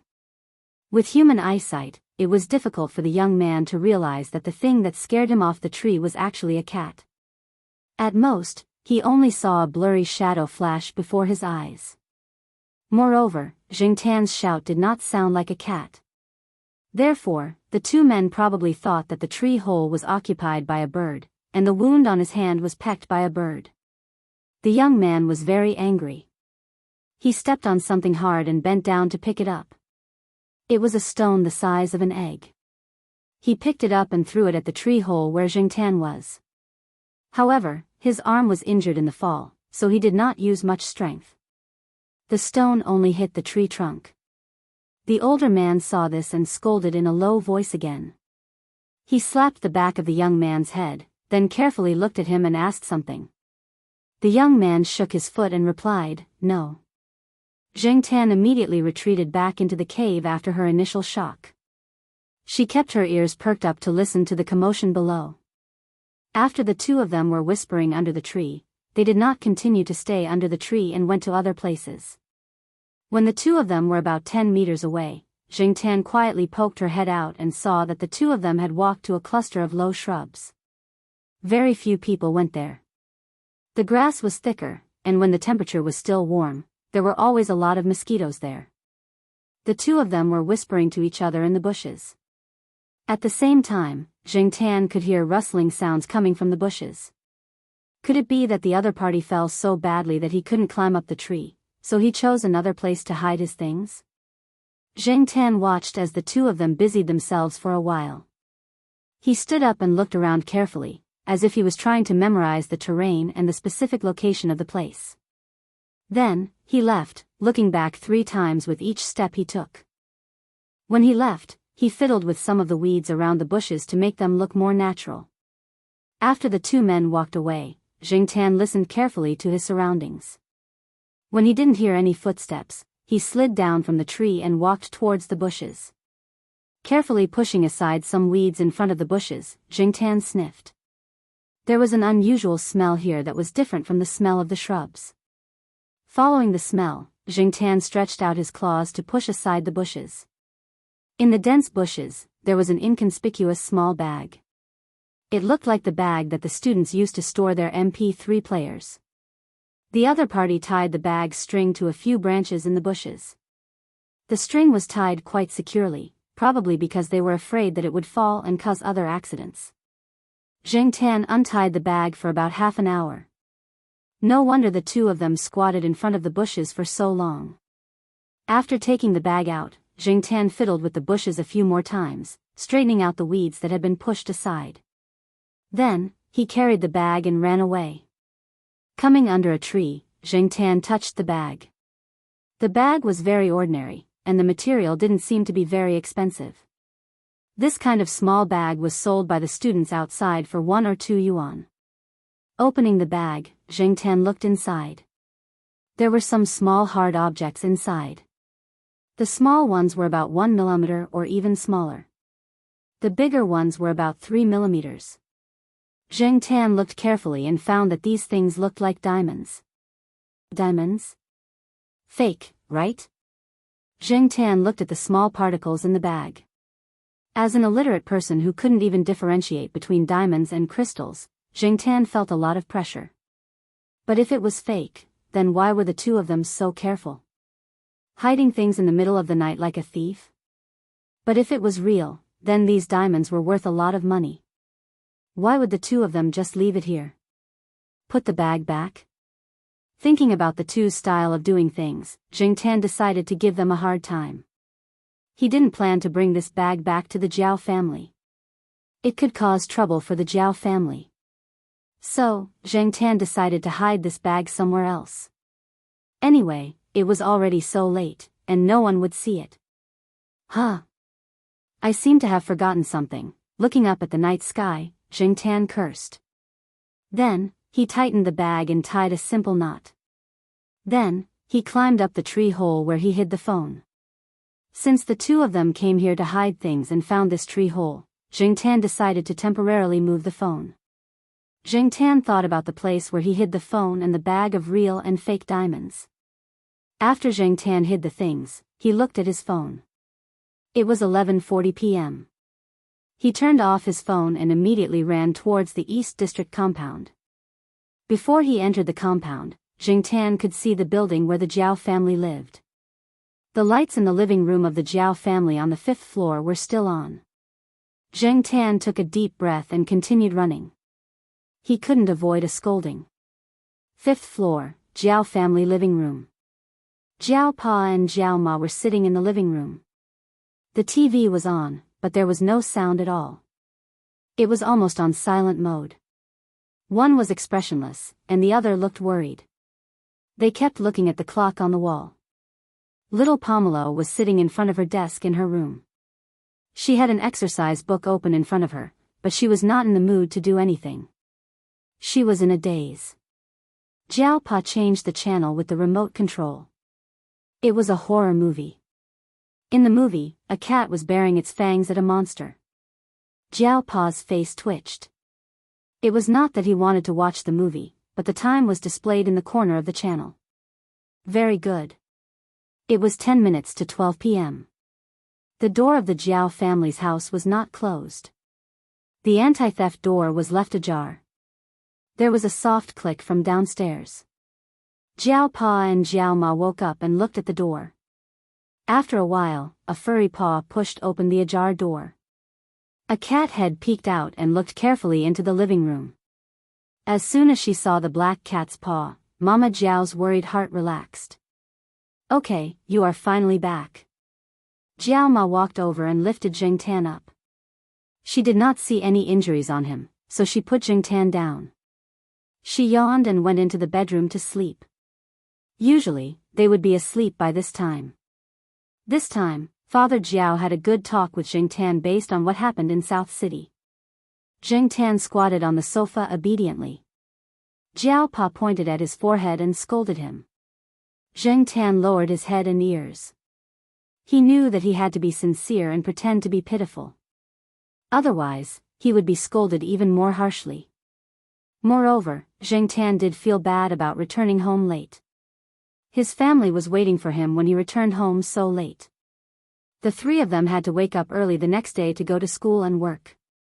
He wondered if they would be tired. Zheng Tan tried to squeeze into little Pomelo's bed but failed. Little Pomelo threw him out of the Jiao Yuan's room. At the same time, the Jiao Pa took back Zheng Tan's cat tag. Without the cat tag, Zheng Tan could not open the door downstairs. It was not convenient for him to go in and out. This meant that he was grounded. The duration was 3 days. After 3 days, whether or not the cat tag would be returned would depend on his performance. Therefore, Zheng Tan could sneak out of the building during these 3 days. In order to get the cat tag back as soon as possible, it was better for him to stay at home. Zheng Tan thought about how the 3 of them did not sleep and waited for him in the middle of the night. He did not have any complaints about this. If it was the cat tag, then so be it. He could stay at home and sleep. He could watch TV and secretly play on the computer. He could also go through the cardboard box under Zhao Yuan's bed to find something to relieve his boredom. Zheng Tan slept on Zhao Yuan's bed for a night. The next day, Zheng Tan stayed at home and looked for comics and novels in the cardboard box under Zhao Yuan's bed. He did not know when those magazines with beautiful girls were all taken care of by Zhao Yuan. Zheng Tan had seen the newly bought magazines once. After that, he could not find them. Zhao Yuan, this little brat, had grown up. He was even better at hiding things. While looking through the comics, Zheng Tan thought about the bag of things he got last night. He really wanted to see how the 2 people would react when they found out that the bag of things was missing. But, were those things real or fake? Zheng Tan thought. Suddenly, he remembered that Zhao Ma mentioned something about diamonds a while ago. Zheng Tan did not pay attention to it at that time. Now that he thought about it carefully, he remembered that Zhao Ma seemed to have seen it in a newspaper. He thought about the approximate date of that day. It should be the Chu University News. Different periodicals were published at different times. Even if Zheng Tan did not read newspapers, he was already familiar with it after staying in the Zhao family for a few years. Since it was published recently, it was either on Zhao Yuan's desk or next to Zhao Pa's computer. He jumped to Zhao Yuan's desk and looked through it. There were only a few other periodicals. Zheng Tan did not see the Chu University News. He ran to the master bedroom and looked through the stack of newspapers next to the computer. He pulled out the newspaper. He did not need to look for it. As soon as he opened the newspaper, he saw a big picture. There were 3 diamonds on the picture. They were man-made diamonds made by a laboratory in the School of Chemistry at Tsinghua University that specialized in materials research. According to the description, they were all gemstones. Due to its huge commercial value, the synthesis technology of gem-grade diamond single crystals had been tightly sealed for a long time. There were also some research institutes and commercial organizations in the country that had been exploring and researching it. After the laboratory on campus mastered the core technology of synthesizing high-quality gem-grade diamond single crystals, they displayed their 3 excellent syntheses. 3 different colored gem-grade diamonds, with sizes ranging from 6 to 7 millimeters. Zheng Tan did not have the patience to read the long academic explanation. He roughly skimmed through it and only understood that these things were made of carbon. Graphite and diamond were brothers, but unfortunately, their value was much higher. A long time ago, Suan jokingly said to Zhao Yuan, "Why is your cat called black charcoal? Just call it graphite." At that time, Zheng Tan did not understand. Now that he thought about it, he suddenly felt that his name had become a loser. He just did not know when it would become a diamond. The article in the newspaper said that many man-made diamonds had reached the level where they could be mistaken for real. At the same time, it also said that their laboratory had special identification equipment. The voiceover said that they could help identify diamonds, but the payment would be different. Zheng Tan could not directly run to the laboratory with the suspected diamonds and knock on the door. Chapter 304. During the 3 days that his cat tag was confiscated, he didn't have to worry about his meals. Lunch was delivered by the Jiao Wei. Every time the Jiao Wei came over, he would look at Zheng Tan with sympathy. After knowing him for so long, the Jiao Wei knew a little about Zheng Tan. He knew that the cat would feel uncomfortable if he didn't run around, so he had to walk around outside every day, regardless of the distance. Zheng Tan did behave well for the past 3 days. He didn't show any rebellious emotions or behavior, which was a strong contrast to the cat raised by a teacher in the building next door, who howled all day on the balcony. When he saw the cat in the building next door again, the cat was wearing an Elizabeth collar and didn't howl anymore. Zheng Tan guessed that something must have happened to the cat, and he looked at Huang for details. Therefore, in comparison, not to mention Jingtan, Sheriff and Depang were two of the few cats in the compound that didn't howl at home. Sure enough, it was better to be sensible. Jingtan yawned in boredom on the balcony. Last night, Jingtan had wandered around in front of Father Jiao a few times to make his presence known. At the same time, he wanted to see if he could get his cat tag back as soon as possible. Unfortunately, the Jiao Pa only glanced at Jingtan and didn't say a word. Thinking back on his performance for the past 3 days, Jingtan didn't feel that he did anything wrong. Jingtan thought that he would be grounded for the 4th day, but when he returned to little Pomelo's room, he found the cat tag hanging on the cat tree. His dispirited spirit immediately perked up. He didn't notice it when he woke up last night and this morning. It seemed that the Jiao Pa put it there when he went out. He didn't expect the Jiao Pa to put it there quietly. Jingtan jumped up and put the cat tag back around his neck. He unlocked the door and went out. Sure enough, he didn't move much for the past 3 days. Now that he was outside, he felt much better. Jingtan didn't go anywhere else and went straight to the old tile-roofed housing area. At the beginning of this year, another batch of tile-roofed houses in the old tile-roofed housing area had been marked with a high-risk sign, so that students who were active there would avoid these buildings. In fact, for Jingtan, these few buildings were not bad. It was just like a tile-roofed house that had been marked with a high-risk sign for a few years had become a gathering place for cats. For the cats, as long as it was not torn down or destroyed, it was enough for the cats to toss around inside for a long time. Jingtan didn't hear any news that this area was going to be rejected immediately. Therefore, at least for this year, this place could be used as a good place for Jingtan to hide things. He just had to be wary of those rats and some curious and naughty cats. At this time, there weren't many students moving about in the sturdy tile-roofed houses. Jingtan came to a tile-roofed house with a big cross on it and entered through a broken window. It hadn't been used for a long time, so there was a stale smell inside. There were some traces of spider activity in the corner. There was also a pile of abandoned wooden tables in the room. There were also some discolored rat droppings on the tables that had been there for a long time. Jingtan went over, stopped in front of a table, and opened a drawer there. This drawer was one of the better preserved drawers of these tables. In the drawer were Jingtan's cell phone and the unappraised diamonds that he had brought over that night. Nothing was missing, and there was no smell of other people or cats or dogs. Thinking about the appraisal method that he had seen in the newspaper that day, Jingtan jumped onto a table with a bag and carefully fished out a few large diamonds. Without any other tools, he could only use a few simple methods mentioned in the newspaper to preliminarily appraise them. In terms of weight, hardness, fineness, polishing, and so on, Jingtan roughly looked at them. They were similar to the real diamonds mentioned in the newspaper, but Jingtan was still skeptical. Jingtan couldn't make a more accurate appraisal now, but he heard that many gem-grade synthetic diamonds might not be lower than real diamonds. However, Jingtan speculated that there was probably a new way to reduce the cost from what a professor mentioned in the newspaper had mentioned. There were so many research institutes and companies in the world researching, and there might be new ways to create gem-grade synthetic diamonds that could pass off as real ones. It was just that everyone kept it a secret so that others wouldn't know. After putting the few colorless diamonds back into the bag, Jingtan stuffed the bag and cell phone back into the drawer. After closing the door, he came out of the tile-roofed house. After thinking about it, Jingtan decided to go to the small forest on the edge of the community to check out the situation.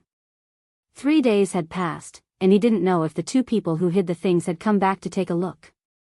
There weren't many people in the small forest at this time, but there were people passing by from time to time on the road from the new student dormitory to the side door. Although Jingtan couldn't see the situation on the road from here, he could tell by the sound and the sound of the passing cars. Jingtan didn't run directly but walked slowly. At the same time, he also paid attention to whether anyone was around and carefully identified how many unfamiliar smells were in the air. Jingtan was already very familiar with the smells here, so if there were any unfamiliar smells, he would definitely be able to smell it. In the past 3 days, someone had come to the forest. Jingtan smelled some smells that he had never smelled before, but he couldn't say that it was related to the bag. It could also be a student who came here to have sex. The guard's blackback came to the forest to pee and shit again, and he didn't know which student had drunk too much vomit. When he came to the bushes, the unfamiliar smells were basically gone. Zheng Tan observed the surrounding grass and there were no obvious dents. Compared to the situation that night, it didn't seem to have changed. He went to the bushes and sniffed, but he didn't find any unusual smells. So, it seems that the two people didn't come back to take a look. So relieved? Or, they couldn't come anymore? Shaking his head, Zheng Tan didn't think about it. He ran to the tree hole where he hid the phone. It wasn't occupied by birds, and there were no other traces. Except that the phone wasn't here, it was the same as usual. Everything was the same. This made Zheng Tan, who had some expectations, quite disappointed. On the way back, Zheng Tan originally planned to go to the Institute of Biological Sciences to report to the Jiao Pa's office. He hadn't been there for a long time, so he wanted to show his presence and let the Jiao Pa know that he didn't run around. However, as he walked, Zheng Tan turned and ran towards the chemistry department. He saw a person. He had seen that person in the newspaper before. The other picture in the report about gem-grade synthetic diamonds was that person. Although he felt that the bag in his hand might not be related to the person in the chemistry department, Zheng Tan didn't have anything else to do, so he went over to see if the person had any other emotions. If he lost something valuable, he would be anxious no matter how he tried to hide it. The professor in his 50s just came out of the department. He seemed to be in a good mood, and his smile was sincere. It didn't look like he lost something valuable. There were two people walking with the professor. A man in his 30s looked very gentle and gentlemanly, and a 25-year-old tall beauty with mixed-race looks. However, the woman just walked quietly beside them and didn't interrupt. It was the professor and the other man who were talking. Looking at the professor's words and actions, he was quite polite. Someone who could make these professors treat him so politely was definitely not a simple person. It wasn't until they reached a fork in the road that the three separated. The professor drove away, and the man and woman continued to walk along the road in front of them. It was more like they were admiring the scenery and architecture here. Zheng Tan didn't follow them anymore. He went to the Institute of Biological Sciences and walked around the Jiao Pa's office. He was going to sleep there. There were always people looking for the Jiao Pa. Zheng Tan couldn't stay there, so he went out for a walk and then went to the Jiao Wei's restaurant to eat. After walking around, Zheng Tan walked into a small path. There was only a stone path through the forest and lawn, and this was the shortcut that the Jiao Wei often took after classes. Zheng Tan saw that it was almost time and decided to wait for the Jiao Wei here. There was a 1-meter-long wooden chair. Zheng Tan jumped on it and lay down to sleep. Even if he fell asleep, the Jiao Wei would definitely wake Zheng Tan up if he passed by. There was no need to worry about missing him. Lying on the chair, Zheng Tan smelled the fragrance of the flowers in this season. He ignored the noisy birds flying around and closed his eyes to take a nap. Not long after he closed his eyes, Zheng Tan heard someone walking towards the wooden chair. He opened his eyes a little and looked in that direction. It was the man and woman he saw earlier.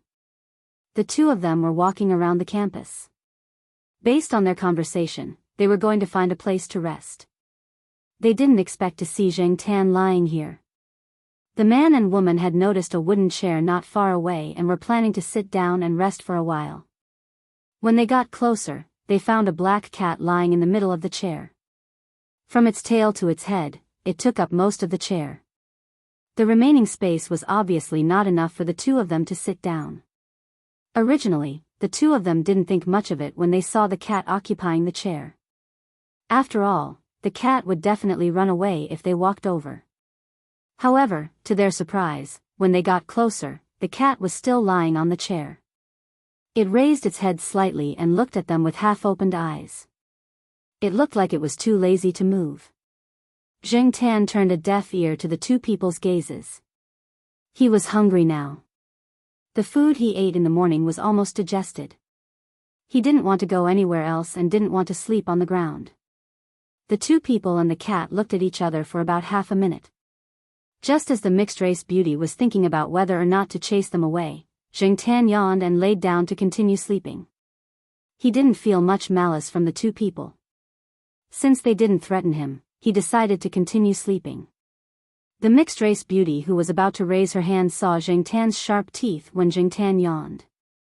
She paused, adjusted the glasses on her nose, and looked at the person next to her, waiting for him to make a decision. The man looked at Jing Tan. It had a cat tag on it. Obviously, it was a pet cat with an owner. How could it be a stray cat when it was so well raised? Also, looking at this cat, the owner's living conditions should be good. Seeing that the cat on the wooden chair didn't want to give up its seat, he didn't chase it away. He put his hand into his pocket and took out his phone. There was a pendant on the phone. Cats were all interested in this kind of thread-like thing, right? Although Jing Tan's eyes were closed, his ears were listening to the movements of the two people. He noticed that someone was approaching. Jing Tan opened his eyes and saw a string of beautiful pendant. The other end was fastened to the phone in the man's hand. It was a string of transparent beads the size of soybeans. Between each bead was a diamond. Fake, right? Chapter 305. The dangling ornaments made Jing Tan dizzy, so he couldn't see them clearly. Jing Tan stretched out his hand to take a closer look. It did look like the bag of things he had seen before. After staring at it for so long in the morning, even if Jing Tan couldn't tell whether it was real or fake, he felt that it was the same. As Jing Tan was looking at the ornaments, Jiao Wei ran over. They didn't have classes in the morning, so he was only in the library. When it was about time, he planned to go to the restaurant to avoid the rush hour.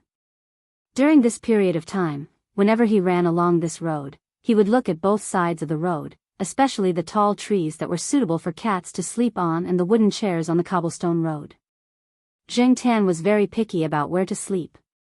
Sure enough, he didn't have to spend too much effort to find the black cat lying on the chair. Black charcoal. Jiao Wei didn't know the boy and girl, so he just called out Jing Tan's name and waited by the side. When he saw the boy and girl looking over, Jiao Wei smiled and nodded at them without saying anything. He usually didn't talk much. When he saw Jiao Wei, Jing Tan was curious about the identity of the two people, but eating was the most important thing at the moment. Besides, the two people might not really have anything to do with the bag of things, so Jing Tan didn't waste any time. He jumped down from the wooden chair and jogged towards the school gate with Jiao Wei. At noon, after eating at Jiao Wei's restaurant, Jing Tan found a place to rest. Jiao Pa called the restaurant to ask about it, but when he found out that Jing Tan was there, he didn't say anything. At noon, Jiao Pa and a few other teachers had lunch in the cafeteria, so they didn't come over. After sleeping on a tall sycamore tree, Jing Tan decided to go out for a walk. He hadn't left the school gate for a few days. First, he went to Little Pomelos Junior High School to take a look. Then he continued to walk forward until he heard the familiar sound of the arrow and saw the familiar bridge. That old blind man was actually here today. How rare. Over the past year, the blind old man had been coming to the bridge less often. Sometimes, Jing Tan would not bump into him even when he was strolling along the bridge. He would only see him when he went to the alley where the blind old man lived. Jing Tan was walking in that direction when he noticed a low-key black private car coming to a stop not far from him. Two people got out of the car. It was the man and woman he saw at noon. Jing Tan looked at them. The two people who got out of the car also saw Jing Tan. Black cat again? Is it popular to raise black cats here?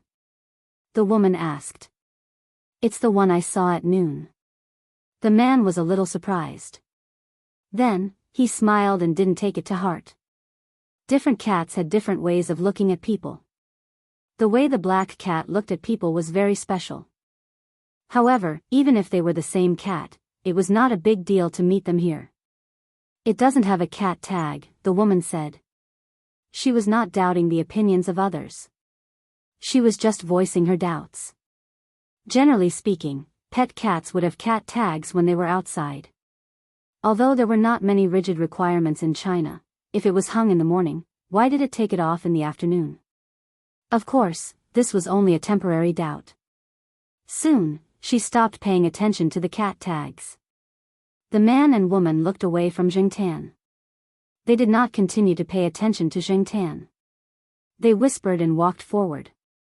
Jingtan was only surprised when he saw the two people. He was too lazy to care about them. He walked his own way and went all the way to the bridge. Then, Jingtan realized that the man and woman had walked up the steps of the overpass like him. After they went up, the two of them stood against the railing in an empty spot. The woman opened her parasol. The sun in this season was not that warm. The man looked at the middle of the bridge. His eyes stopped on the blind old man who was playing the eru. "Thomas, is that old man the person you are looking for?" the woman asked. "Yes." The woman was about to ask something else. Suddenly, she said, "Hey, the black cat is going over." Both of them were very surprised. They had seen cats with big guts, but they had never seen a cat with such big guts. They had never seen a cat that could calmly walk on the overpass with people coming and going, as if the people around it were air. Under the gaze of the two people, the cat walked to the old man who was playing the eru. It stood beside the box of money as if there was no one else around. It took out 2 coins in a row. Then, it stood under the shade of the umbrella and yawned. The two people were speechless. After a few seconds of silence, the woman said, "Thomas, that old man has a good temper." The man didn't say anything, but he was thinking in his heart, if her temper was really good, there wouldn't have been so much bloodshed in the dark back then. People who fought with real swords and spears, especially people like that person over there, definitely couldn't be described as good. It was just that the cat was too bold. Many people had said that many animals avoided the old man. Zheng Tan yawned. He had just found 2 coins in the old man's box. Every year, when the school started in September, there would always be some students who thought they were smart enough to throw some coins into the box. Little did they know that when they thought others were stupid and played tricks on them, others also thought they were looking for trouble. It was just that many people did not bother to do it. Wasn't there a saying, "You are looking at a fool on the bridge, and the fool is looking at you from the surroundings"? When Zheng Tan yawned for the second time, the old man finished his song and began to pack up. This made Zheng Tan feel a little strange. It wasn't time yet, right? The old man had something to do today and was leaving early. Zheng Tan was not the only one who thought so. Several vendors on the bridge were also muttering, "Why did the old man leave so early today? Do we have to pack up early too? Let's pack up. He probably heard some news.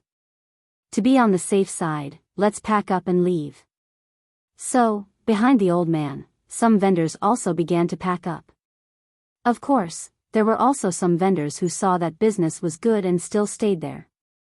This year, the old man did not come over most of the time. Didn't they still set up their stalls? Zheng Tan saw the old man pack up and leave. He followed behind him. It had been a long time since he went to the old man's place. He did not know if little Nine was there recently. After a few steps, Zheng Tan found that the man and woman were also walking not far away. Looking back at them, Zheng Tan continued to walk. After leaving the bridge for a certain distance, Zheng Tan saw a fruit vendor quickly pass from behind, running in a hurry. Looking back at the bridge, the vendors on the bridge were hurriedly packing up something. Obviously, there was an inspection, so they quickly packed up and left. Looking at the old man who was walking at a steady pace, Zheng Tan curled his lips. Passing the business street, he walked into a familiar alley. The man and woman behind him maintained a distance of 6 or 7 meters. Zheng Tan was surprised. These two knew the blind old man? While Zheng Tan was surprised, the two behind him were also surprised. Did this cat know the person in front? Wasn't this a normal cat raised by a normal family in a university? Looking at the reaction of the person who opened the door, whether it was seeing the man and woman or Zheng Tan, there was no extra expression. They really knew each other. After entering the house, Zheng Tan walked to the living room with familiarity. He jumped onto a chair and sat down. He was much more natural than the two behind him. "Uncle Kuan, long time no see." The man bowed slightly to the old man. Zheng Tan's beard trembled. Uncle Kuan? Although the name was only one word different, compared to the public version of Uncle Kuan that Yi Hao and the others called him, the relationship seemed much closer. It's been 7 years, Tang Mo. Are you planning to enter the domestic market now that you're back? The old man's tone had a rare familiarity. Zheng Tan couldn't help but look at the guy named Tang Mo. Where did this guy come from? Tang Mo smiled. Yes, but I ran into some trouble when I came back. I couldn't handle it, so I came to you for help. Tang Mo didn't beat around the bush. He was very direct and had the tone of a junior talking to an elder. This showed that he knew the old man's temper very well, and that he was indeed very familiar with the old man. If it weren't for the fact that the two of them didn't look alike, and Yi Hao and the others said that the old man didn't have any biological children, Zheng Tan would have thought that if they weren't related by blood, then it might be because Tang Mo was his father. Oh. The old man took a sip of tea and didn't say anything else. Tang Mo took a box from the woman next to him and opened it on the table in front of the old man. There were a few diamonds of different shapes in the box. Each of them was more than 5 millimeters in diameter, and the bigger ones were almost a centimeter in diameter. Zheng Tan didn't know how to evaluate the value of a diamond, so he perked up his ears to listen to their conversation. The old man put down his cup and took the box. His fingers brushed across the diamonds, and he picked one up and touched it. He smiled. Not bad, better than the previous ones. If your father knew, he would be very happy. Zheng Tan was stunned. From what he heard, could those eye-catching diamonds be fake? Put the graphite and some other materials into a special box, and put the box into a special device similar to a pressure cooker. It simulates the temperature and pressure of the formation of diamonds below the Earth's surface. The graphite changes, and 3 days later, take out the box. Open it, and you will find a diamond crystal. Compared to the natural diamonds that take billions of years to form, these only take a few days to produce. It's much cheaper than the natural diamonds dug out from the mines. However, that's only the technology from 3 years ago. Tang Mo picked one up and looked at the light reflected on it. His eyes were full of confidence. These are the products of the new technology. The cost is slightly higher, and it only takes a few days to produce them. However, they are no different from the natural diamonds that formed naturally under high temperature and pressure more than 1 billion years ago. Furthermore, they can grow. Congratulations. It seems that the jewelry market is going to start another war. The old man's tone didn't change much. The benefits behind this didn't excite him. I remember when your father proposed the plan, he said that once the technology matured, it would have an impact on the market no less than the advent of the Iron Age in the 1950s and the invention of the transistor in the 1940s. Diamonds weren't only used as jewelry. They could also allow computers to operate at a speed that could melt the innards of current computers. They could also penetrate into electronics, machinery, and even firearms and bring about reforms. Although there was still a long way to go before he could reach his goal, and there were still many problems that had yet to be solved, Tang Mo felt that he had already taken a big step forward. Before that, I would like to ask Uncle Kuan to help me find a bag of experimental products that were stolen by rats, Tang Mo said as he put down the diamond. Chapter 306. Before Tom came here, an assistant brought some experimental products of a new technology over. However, there was an accident midway, causing a small portion of the experimental products to go missing. The accident was accidental. This was the conclusion Tom came to after investigating. However, during the accident, some people took advantage of the opportunity to steal some of the experimental products. Tom didn't want these experimental products to cause unforeseen changes to his plan. Compared to the box Tom just took out, these experimental products were still somewhat lacking. If they were tested by professionals with professional equipment, they would be able to detect the difference between them and natural diamonds. However, Zheng Tan couldn't tell the difference at all based on the simple identification method described in the newspaper. Knowing this, Zheng Tan felt a lot better. It wasn't that he wasn't good enough, it was just that these things were difficult to distinguish between real and fake. Of course, if it was like what Tom said, and the final product was no different from a natural diamond, then it wouldn't be considered a fake. It would still be a real diamond, but the price would only be 1/3 of a natural diamond. In any case, what Tom meant was that the experimental subjects weren't worth much to him, so he didn't care about the money. What he cared about was whether there were other conspiracies behind the scenes that could affect his business plan. The thief's method of picking the lock is not like an ordinary thief, Tom said. It was because of this that he came to the old man for help when he couldn't find the target for the time being. After all, most people who had some technical work should have some understanding of it. After hearing Tom's words, the old man nodded. 2 days. He meant that he would contact Tom within 2 days. Okay, then I'll have to trouble Uncle Kuan. It seemed that Tom was going to accompany the old man for a meal. Jing Tan saw that little Gio wasn't around, so he didn't want to stay here any longer. The two didn't talk about the diamond anymore. Most of the time, it was Tom talking about his experience and business development over the years. If he continued to stay, Jing Tan wouldn't be able to get much useful information, so he simply left. After returning to Tsinghua University, Jing Tan didn't run around. He had just been grounded, so he wanted to show off. Therefore, he went straight to the Jiao Pa's office to sleep. When it was time to go home for dinner, they would go home together. The next day, Jing Tan ran to the small forest at the edge of the campus to take a look. Unlike the previous time, even though there did not seem to be any changes and no one had stepped on the grass, Jing Tan smelled an unfamiliar scent from the bushes. Someone should have been here last night. There were at least 2 people. One of them was one of the 2 people Jing Tan saw that day, and the other person's scent was very unfamiliar. Jing Tan shouldn't have seen him before. Carefully identifying the scent left behind in the bushes, the person who came last night didn't go to the tree hole where Jing Tan used to hide his phone. He didn't even walk there. After coming here to take a look, he walked around the bushes and then ran out. Jing Tan stayed in the small forest for a while, then he ran towards the old tiled houses. The weather was good, and the sun was shining. When Jing Tan arrived at the old tiled houses, he saw cats napping on the roofs of a few old tiled houses. After seeing Jing Tan, the cats were lazy and didn't bother to look at Jing Tan.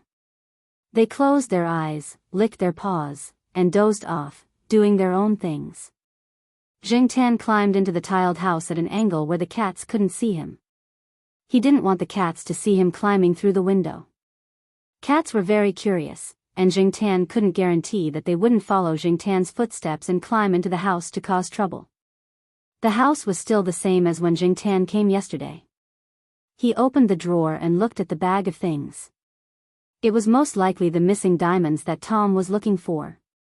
Why would they bring so many diamonds over? Even if the diamonds were slightly flawed, they were still attractive enough to ordinary people. Jing Tan didn't plan to give these things to Tom or the blind old man. He wasn't sure if he would fall into their trap if he did, so he decided to do nothing first. After hiding the things, Jing Tan came out of the tiled house. He thought that the 2 people who stole the diamonds might be the 2 people he saw that night. However, the way they treated the diamonds didn't seem to be very special. Did they think that the diamonds were fake when they stole them? Shaking his head, Jing Tan didn't want to think about it anymore. Let Tom and the others worry about it. He would do what he wanted to do. Walking out of the house, Jing Tan climbed onto the roof of the tiled house and jumped from one roof to another. He stretched his body and ran around happily. One of the cats thought that Jing Tan was playing with them. It was licking its fur, but when it saw Jing Tan doing his parkour, it ran over. Click. There was the sound of a camera.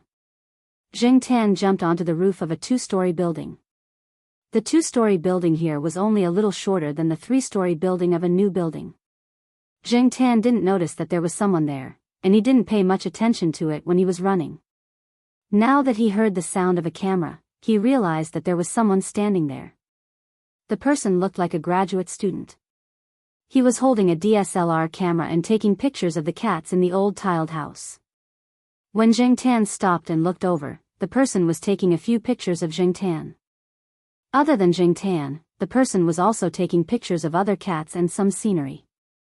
After taking pictures, he sat on the edge of a flower bed in the old tiled house area and took out a very thin laptop from his backpack. It was rare to see people using such thin laptops these days. Also, the laptop didn't have a brand, so Jingtan couldn't tell which brand it was. Usually, there weren't many people in the old tiled house area at this time. It was very quiet, and no one came to disturb them. Jingtan slapped away a cat that wanted to play with him and jumped onto the roof of a tiled house behind the person. The person was looking at a set of photos taken by the camera. Jingtan felt that many of the photos were very familiar. Some of them took a while to match. He always felt that the photos were better than the real thing, and had a more artistic conception. Because of the reflected light and the angle of the laptop screen, he couldn't see clearly from the top, so Jingtan jumped down from the roof and jumped onto the flower bed. He looked at the photos on the laptop about 1 meter away from the person. Some of the photos were taken of the old tiled house area, and most of them were of cats. The person seemed to feel something. He turned his head and looked diagonally behind him. When he saw Jingtan, he was surprised. The cat in front of him didn't seem to be afraid. Instead, it was staring at his computer screen. He moved his fingers away from the laptop and picked up the camera. Jingtan realized what the person was thinking. He raised his hand to cover his face. However, while his hand could cover most of his face, a cat's paw couldn't. Click. There was the sound of a camera. Jingtan didn't want to stay here and be photographed. He turned around and jumped off the flower bed and ran away. Another psychopathic artist. Jingtan thought. The person just now was probably someone from the art department or someone who liked to take photos. This morning, when he was walking towards the International Academic Lecture Hall, he saw the title of a conference on photography on the electronic screen outside. Even if he wasn't a student of the art department, he might be here to attend the conference. Jingtan didn't care about the person he just met. He didn't care about taking photos.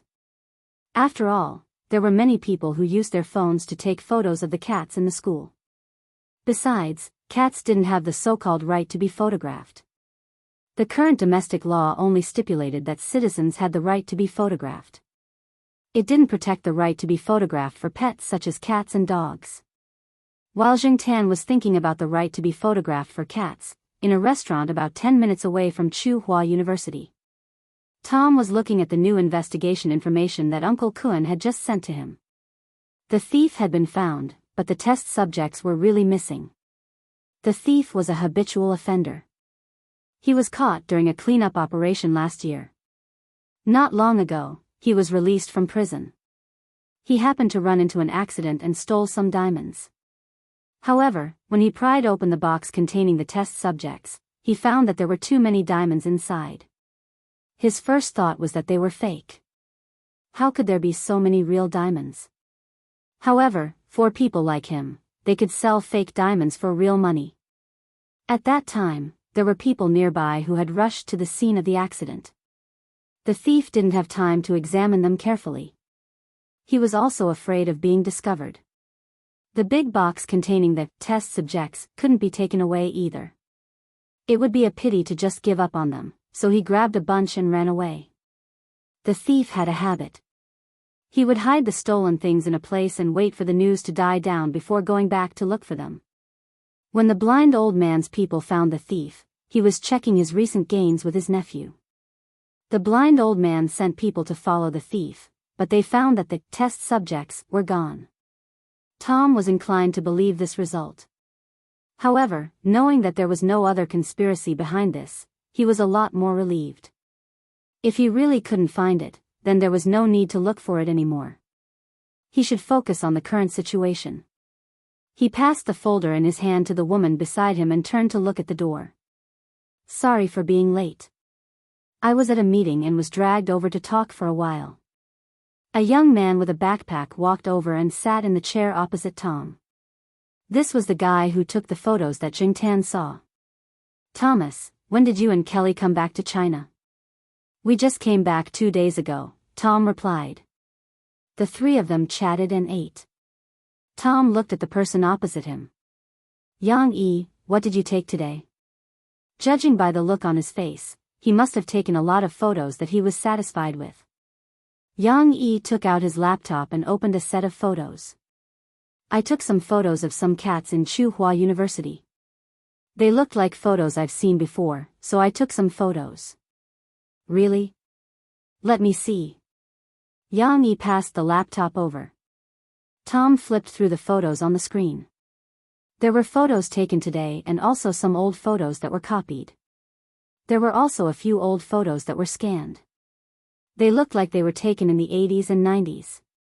A few cats were moving around on top of a brick house, looking relaxed. Today's photo was taken of a red brick house. A few cats were lying on top of the roof, licking their fur with their eyes closed, or taking a nap. As he flipped through the photos, Tom's fingers paused. In one of the photos on the screen, a black cat was standing on top of a building. It tilted its head slightly and looked down at the camera. It looked arrogant and didn't panic because of the sudden appearance of the camera. Tom wasn't thinking too much. He felt that if he was in the position of the camera, the cat would also look at him with a look that said, "Who do you think you are?" Chapter 307. Do you know this cat? Yang Yi looked at Tang Mo. Although he felt that the cat was a little different, he didn't think too much about it. He didn't expect Tang Mo to know it. Yes, it's quite an interesting cat. Tang Mo didn't mention that he saw it at Uncle Kuan's place. He only mentioned how he met the black cat. Now that you mention it, I want to see that cat again. I want to take more photos in these 2 days, Yang Yi said. You can only stay for 2 days? Can't help it, I still have things to do over there. This time, I was invited by an old artist. Plus, there's a lot of trouble staying here. Tang Mo understood. The so-called invitation meant that Yang Yi only came to the conference because of the old artist who invited him. It wasn't just for the conference. During this period, those who came to the conference with other ideas would also try to use this opportunity to show their faces in front of Yang Yi. If Yang Yi liked them, those people's value would multiply overnight. Although Yang Yi looked like a university student, it was hard to tell his background, especially when he walked around the university in such an inconspicuous outfit. Actually, Yang Yi was only a few years younger than Tang Mo. He was almost 30.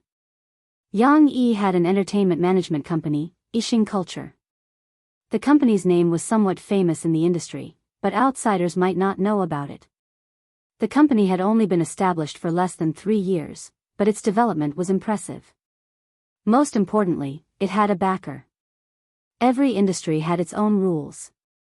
There were many people who wanted to take shortcuts, and many of them had their eyes on Yang Yi. Tang Mo met Yang Yi overseas. They had been working together when they were overseas. Now that Tang Mo wanted to enter the domestic market, Yang Yi's company was planning to shoot a movie to promote some newcomers. There were many scenes in the movie that required a lot of jewels and diamonds. Yang Yi valued props very much, probably because of his love for photography. He didn't allow any flaws under the camera, so many fake props were eliminated. Because of this, Yang Yi and Tang Mo decided to work together again. Tang Mo's synthetic diamonds came in handy this time. The synthetic diamonds under the camera were almost identical to natural diamonds. It was hard to tell them apart. Tang Mo took this opportunity to advertise himself. Yang Yi was very satisfied after looking at the sample diamond. If I don't have time by then, I'll send someone over to discuss it with you. There were a few scenes that would be filmed in Tsinghua City. Tang Mo also planned to stay here for a while. He could afford to wait. Carrying a large number of diamonds, even if they were not natural diamonds, they had to be on guard.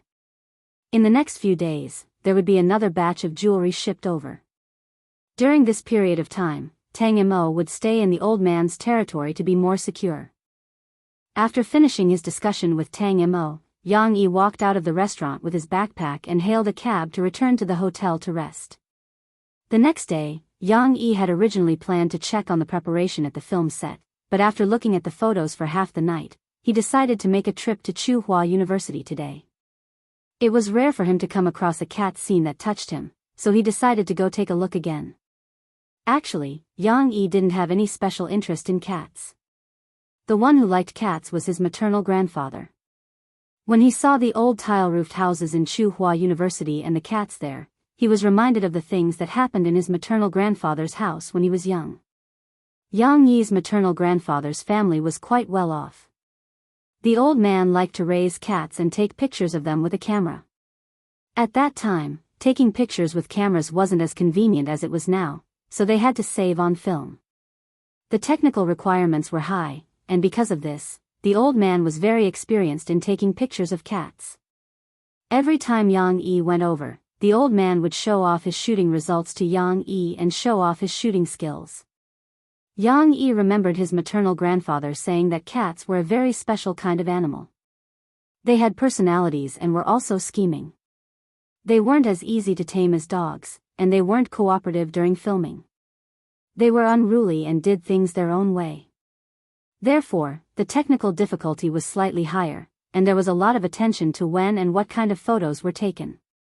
Therefore, most of the time, the old man would accommodate the cat's work and rest schedule. Of course, the different cat's work and rest schedule had a lot to do with the cat's owner. Back then, the old man and the cat raised by the old man actually influenced each other. The old man very much agreed with Mr. Jing and saying that all scenery is love.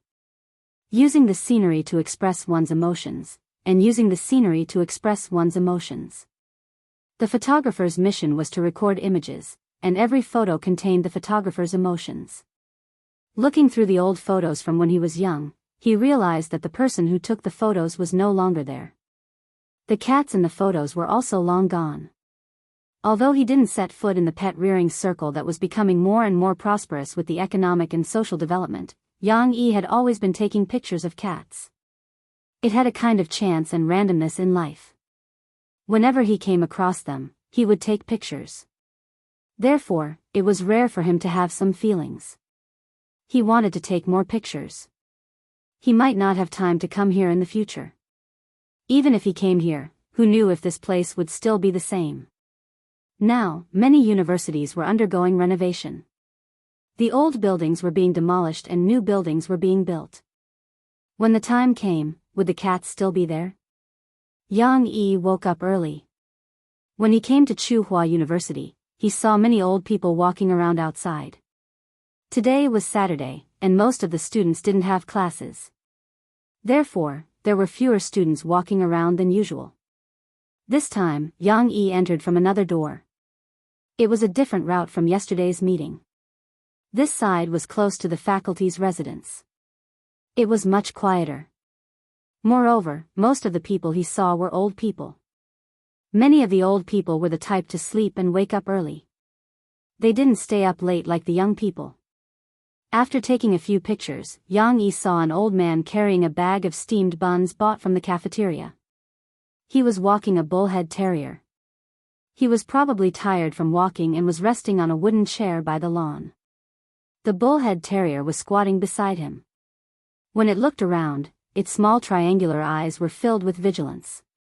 However, when it looked at the old man beside it, the bullhead terrier's eyes were much gentler. Yang Yi raised his hand to take a few pictures. He heard the old man shout, "Little flower." He looked over and saw another old man leading a very large Saint Bernard. The "little flower" that the old man shouted just now should be this Saint Bernard. Seeing Yang Yi taking pictures, the two old men greeted Yang Yi. When they heard Yang Yi say that he was a photographer, they quickly shouted for him to take a few more pictures. "These two are getting along well," Yang Yi said as he looked at the two dogs that had different sizes and personalities. One of his friends had a bullhead terrier. That fellow was very aggressive, causing the dogs and cats around to run away when they saw it. Therefore, when he saw these two dogs, he was quite curious. Of course, these two grew up together. Let me tell you, back then, if it was someone who was familiar with the teachers around, when they heard, "Let me tell you," they would know that there would be a long story or an educational speech behind it. However, Yang Yi didn't care. He stood aside and listened to the two old men talk about the things that happened in the community and Niu Zhuang's heroic deeds. As they were talking, the old man noticed that the two dogs were looking in the same direction, wagging their tails. "Yo, black charcoal, where are you going?" one of the old men shouted. Yang Yi looked over. On the other side of the road, a black cat wearing a small vest was walking over slowly. It looked lazy, yawning as it walked. When it heard the old man's shout, it slowly glanced over and continued to walk at the same speed as before. This morning, after the Jiao Pa went to the courtyard, he called home. He didn't bring a USB flash drive and couldn't leave the laboratory, so the Jiao Ma directly asked Jing Tan to deliver it. Similar things had happened before. He put on a small vest, put the USB flash drive in the pocket of the vest, zipped it up, and sent it to the Institute of Biological Sciences. Running over and walking back, Jing Tan didn't sleep well last night, thinking about those diamonds. There was still work today, so Jing Tan planned to take a nap before that. The benches around were occupied by old men and women who came out for a walk or to buy groceries. He didn't want to lie on the tree now, so sleeping on a branch while wearing a vest wasn't very comfortable. After looking around, Jing Tan directly went over and used the flower as a blanket, a soft and warm blanket. Looking at the cat sleeping on the back of such a big Saint Bernard, Yang Yi raised his eyebrows. He looked at the bullhead terrier next to it, then looked at the Saint Bernard lying down obediently. Yang Yi curiously asked the two old men, "Is this cat not afraid of dogs?" "Afraid? Tisk, it's good enough that it doesn't bully these two, they've been bullied by it since they were young," said one of the old men. "Oh, Black Charcoal's vest is not bad," another old man touched Jing Tan's vest. "You're so sleepy, did you catch a thief last night?" The three of them talked here, and when it was time to leave, Jing Tan also got up, but he stopped at the small fork in the road and waited by the side. Later, someone would come to pick him up and take him to the pet center. Today, he wore the vest to deliver something to the Jiao Pa, and also for the pet center. If he worked overtime today, it would be just right for overtime pay. Yang Yi didn't leave, but followed Jing Tan over. Seeing Jing Tan waiting there, he also looked at him not far away. He was curious about why the cat was squatting there. After waiting for about 10 minutes, Jing Tan finally saw the person he was waiting for. Charlie was driving his nanny van, a small two-wheeled electric modified specifically to pick up Jing Tan and take him to the pet center to shoot the new promotional video. It was said that the government had recently introduced a policy related to environmental protection. Recently, various departments had been learning to implement the new spirit, and even some social groups had begun to follow the trend. Xiao Guo wanted to use this topic to shoot an advertising video to promote environmental protection. The electric car stopped in front of Jing Tan. Charlie looked at the time. He really wasn't late today, it was the cat that came early. Thinking of this, Charlie's worries were a lot less. In the past 2 years, not only did Charlie have some understanding of Jing Tan's temper, but he also knew a little about Jing Tan's preferences. For example, he knew that this cat, whose breed was only worth a few dozen yuan in some butcher's markets but was very important in this team, didn't like things related to pets, including toys, food, most pet clothes, and so on. Instead, it was more interested in human things, such as computers, televisions, and game consoles. Once, Charlie even saw Bosco put headphones on the cat so that the cat could listen to MP3 players. After seeing so much, he didn't find it strange anymore. The nanny on the set was dutiful and worthy of the salary that Bosco gave him. Although the car and clothes didn't have the logo of the pet center, the kettle in Charlie's basket was printed with the words, "Obviously so pet center." Pet center? Didn't they say that this cat was raised by a teacher? Yang Yi thought. "Excuse me, is this cat yours?" Yang Yi walked over and asked. Chapter 308. At first, Yang Yi didn't understand why the other person had such a cold and distant reaction. After a while, he thought of something and took out a business card and handed it over. "I'm from Yixing Culture. I'm here to attend a photography conference." Charlie was still on guard.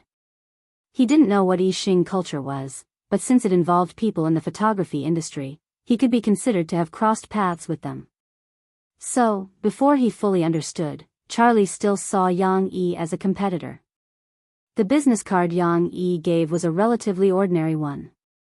Yang Yi's specific position in the company was not written on it, The phone number was a spare phone number that Yang Yi bought in Chuhua City. Charlie didn't care after glancing at the business card. Out of courtesy, he didn't immediately throw the business card into the trash can. Instead, he put it in his pocket. He wanted to leave with the cat as soon as possible. Seeing that the other person didn't want to continue talking, Yang Yi didn't say anything. After the other person left with the cat on the small electric bike, Yang Yi thought about the scene just now. When the other person knew that he was a photographer, the obvious vigilance in his eyes made Yang Yi speculate a possible answer. He gave the business card out of curiosity. The movie he invested in also involved some cat scenes, but the cats in the movie had to be of expensive breeds. Yang Yi didn't consider the black house cat. His original plan was to find some trained cats that had a bit of intelligence. When he saw the words, Ming Ming Pet Center, printed on the bag, he thought that if possible, it would be good to cooperate with such a pet center.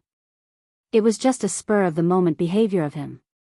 After asking someone to check the pet center, Yang Yi returned to the hotel and watched most of the commercials and videos that Xiao Guo and the others had shot. He didn't sleep the whole night, thinking about the videos. He suddenly had an idea, but this idea needed to be discussed with the person in charge of the pet center first. Yang Yi didn't have to wait long. The next day, he received a call from Xiao Guo. It turned out that after Charlie took Jingtan to the pet center, because the temperature in the room was a little high and it was a little stuffy, Charlie threw his jacket in the place where clothes were placed. The business card in the jacket slipped out at that time. At that time, no one paid attention to it, but when Xiao Guo went to put the clothes away, he found it. He picked it up and looked at it. When he saw the words, Enchanting Culture, on it, he immediately became excited. Xiao Guo himself had made a lot of money from advertisements and videos, and had even rented a cat to a small crew to film a TV series. Naturally, he knew a lot about the professional and commercial circles, and Enchanting Culture was one of them. He didn't know who this Yang Yi was, or what position he held in Enchanting Culture, but since this company was involved, it meant that there was a potential business opportunity. Without caring about anything else, Xiao Guo immediately called Charlie over and asked him about what happened. Charlie didn't hide anything and told him everything. Anyway, it was only a matter of a few minutes. Looking at Boss Guo's unpredictable expression, Charlie's heart was pounding. Boss, is Enchanting Culture that awesome? Could it be that they were also shooting commercials? How does it compare to our studio? Charlie asked. In his heart, their studio was the best in the industry. Of course, this was only limited to the circle of cat commercials. Xiao Guo knocked Charlie's head with the magazine in his hand. What do you know? The difference between our studio and theirs is like the difference between braised beef instant noodles and braised beef. Charlie was speechless. Wasn't this the difference between a loser and a Mr. Perfect? Looking at the 2 yuan bag of braised beef instant noodles on the table next to them, Charlie didn't say anything. Xiao Guo pondered for a whole night, then woke up in the morning and made a phone call. After receiving Xiao Guo's call, Xiao Guo introduced himself and had a rough idea. When he was investigating the pet center, he had investigated a few key people in it. He knew what role Xiao Guo played in the team. The two made an appointment. Yang Yi came to the pet center and walked around with Xiao Guo. He also asked about Jingtan. However, Xiao Guo didn't want to say too much when it came to Jingtan. After Yang Yi revealed his identity, he revealed some secrets. Jingtan had always been low-key. Although there were many people in the cat community who knew the name Black Sea, they couldn't match it. Also, Xiao Guo deliberately hid Jingtan's real information. Since the big boss of Enchanting Culture was interested in working with them, Xiao Guo decided to reveal some information to him. Yang Yi didn't immediately decide on the cooperation. He wanted to know more about the shooting. For this reason, Xiao Guo invited Yang Yi to watch the next shooting. Yang Yi's heart had been itching for a long time. He really wanted to see how the photos were taken and how the cats performed. In the videos, many of the cats' performances were perfect, especially the black cat. Moreover, although he usually took some photos of animals, there was definitely a gap between him and a professional pet photography team. Just like his grandfather in the past, he was not good at taking photos of people and scenery, but he was good at taking photos of cats. Therefore, after leaving Chu Hua for a while, Yang Yi flew back to the pet center for a new round of shooting. Jing Tan was surprised when he saw Yang Yi. He remembered this person, but he didn't know why Xiaoguo allowed him to watch. Normally, Xiaoguo didn't allow others to enter the set, unless it was someone he truly trusted. But this person, looking at Xiaoguo's behavior, Jing Tan felt that Xiaoguo was treating Yang Yi with caution. It seemed that Yang Yi's background wasn't small. Jing Tan wasn't interested in Yang Yi's background. His responsibility was to do a good job today. As soon as the shooting started, Xiaoguo's caution was gone. He completely entered his usual state and ignored Yang Yi, almost forgetting about him. Yang Yi didn't care that he was left out. He paid attention to the black cat under the camera, as well as the other cats and dogs playing other roles. It had to be admitted that a professional team was better than others. They knew which cat couldn't sleep without hugging something, which cat would start to get excited at what time, which cat hated what smell, and how it would behave after smelling it, and so on. Since the establishment of this team, they had a deeper understanding of the cats in the studio that were often in front of the camera. The shooting efficiency was high, and the results were satisfactory. Xiaoguo said that the black cat was the trump card here. It was true. Just look at the performance of these cats. Unfortunately, because of the problem of breed, the movie couldn't use this cat. They could only use other cats. According to the script of the movie, it had to be a famous breed cat. However, the fact that the black cat couldn't play a role in the movie fulfilled Yang Yi's wish. Yang Yi liked to shoot mostly because of his grandfather's influence. A long time ago, Yang Yi had the idea of shooting a documentary about the city, people, and cats. The documentary would record real life, show the pulse and life of the era, and show and record the real side of the era. Adding in the element of cats would also enhance the viewability of the documentary. This would attract many people who were not interested in documentaries to take a look at it.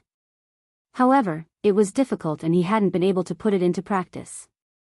After his grandfather passed away, Yang Yi's idea became stronger when he looked at the photos in the thick album. Looking at the black cat in front of the camera, the smile on Yang Yi's face became bigger and bigger. Jing Tan, who was shooting the advertisement, suddenly felt a chill on his back. He almost made a mistake when he jumped. Fortunately, he was experienced and strong mentally, so he calmed down quickly. After the shooting, Xiaoguo had a private talk in the room. When they talked about Jing Tan, Xiaoguo shook his head. I can't make the decision. You have to find its father and get his approval. Otherwise, even if you take it away by force, it won't cooperate. It will also let you know what a cat's paw is. After that, Yang Yi and Xiaoguo signed the contract. The movie team picked an experienced cat from the team and sent it over. At the same time, a few people from the movie team followed along. They would take care of the cat's daily life and make it more cooperative with the filming. As for Jing Tan, Yang Yi went to talk to him directly. Jiao Pa and Jiao Ma were troubled. Shooting the advertisement was one thing, but Xiaoguo was an acquaintance. He knew everything about Jing Tan and agreed to keep it a secret. Even if he was popular in the cat community, it was only a small circle. His real life wouldn't be affected much. Just like Xiaoguo himself, shooting advertisements for cat food and related products was just a small matter compared to professional movies and TV shows. If he really participated in a movie and took up a lot of space, it would be a different level. Moreover, shooting the advertisement here was close to home. If he accepted Yang Yi's job, Jing Tan would probably be away from home for a long time. Judging from Jing Tan's troublemaking behavior, Jiao Pa and Jiao Ma were really worried. Convincing the Jiao family was not an easy task. Yang Yi didn't expect to encounter such a problem. Lure with money?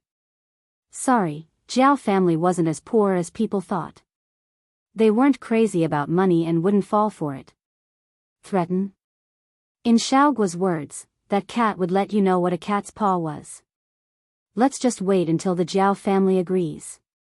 Yang Yi originally planned to fly back to Beijing the next day, but because of this incident, he changed his mind and played the emotional card. He talked about some emotional things, about art, about relationships, about cats, and about the awareness of caring for cats promoted by this film. This time, more people would like and understand this race that had infiltrated human society, had a bad temper, and was difficult to understand. In the end, the Jiao family relented, but that was all. The final decision still depended on Zhang Tan's own opinion. After Zhang Tan agreed, Jiao Pa replied to Yang Yi and agreed to act. After Yang Yi ended the call, he looked at the sunlight outside the window for a while. Then, he picked up his phone and opened the photo album. There was an old photo copied over. In the photo, there was an old man smiling happily. On the old man's shoulder was a yellow and white house cat. The cat intimately leaned against the old man's head. It raised its chin slightly and looked at the camera with a hint of laziness. Some people said that the people in Beijing had the arrogance of the emperor, but also the enthusiasm of the Hutong. The cats in Beijing had the spirit of the Forbidden City, but also the ruffian spirit of the Sihiyuan. Chapter 309. Shooting wasn't something that could be done immediately after signing the contract. It still required a series of preparations, so Zhang Tan wouldn't leave for the time being. He would still stay in Chuhua City for a while. In order to let Zhang Tan better adapt to the shooting, Xiaoguo decided to transfer some people from the working group to help Zhang Tan. The so-called help to familiarize himself with the shooting location was that Xiaoguo thought that Yang Yi's team would probably use a similar shooting method after staying with the film crew for a few days.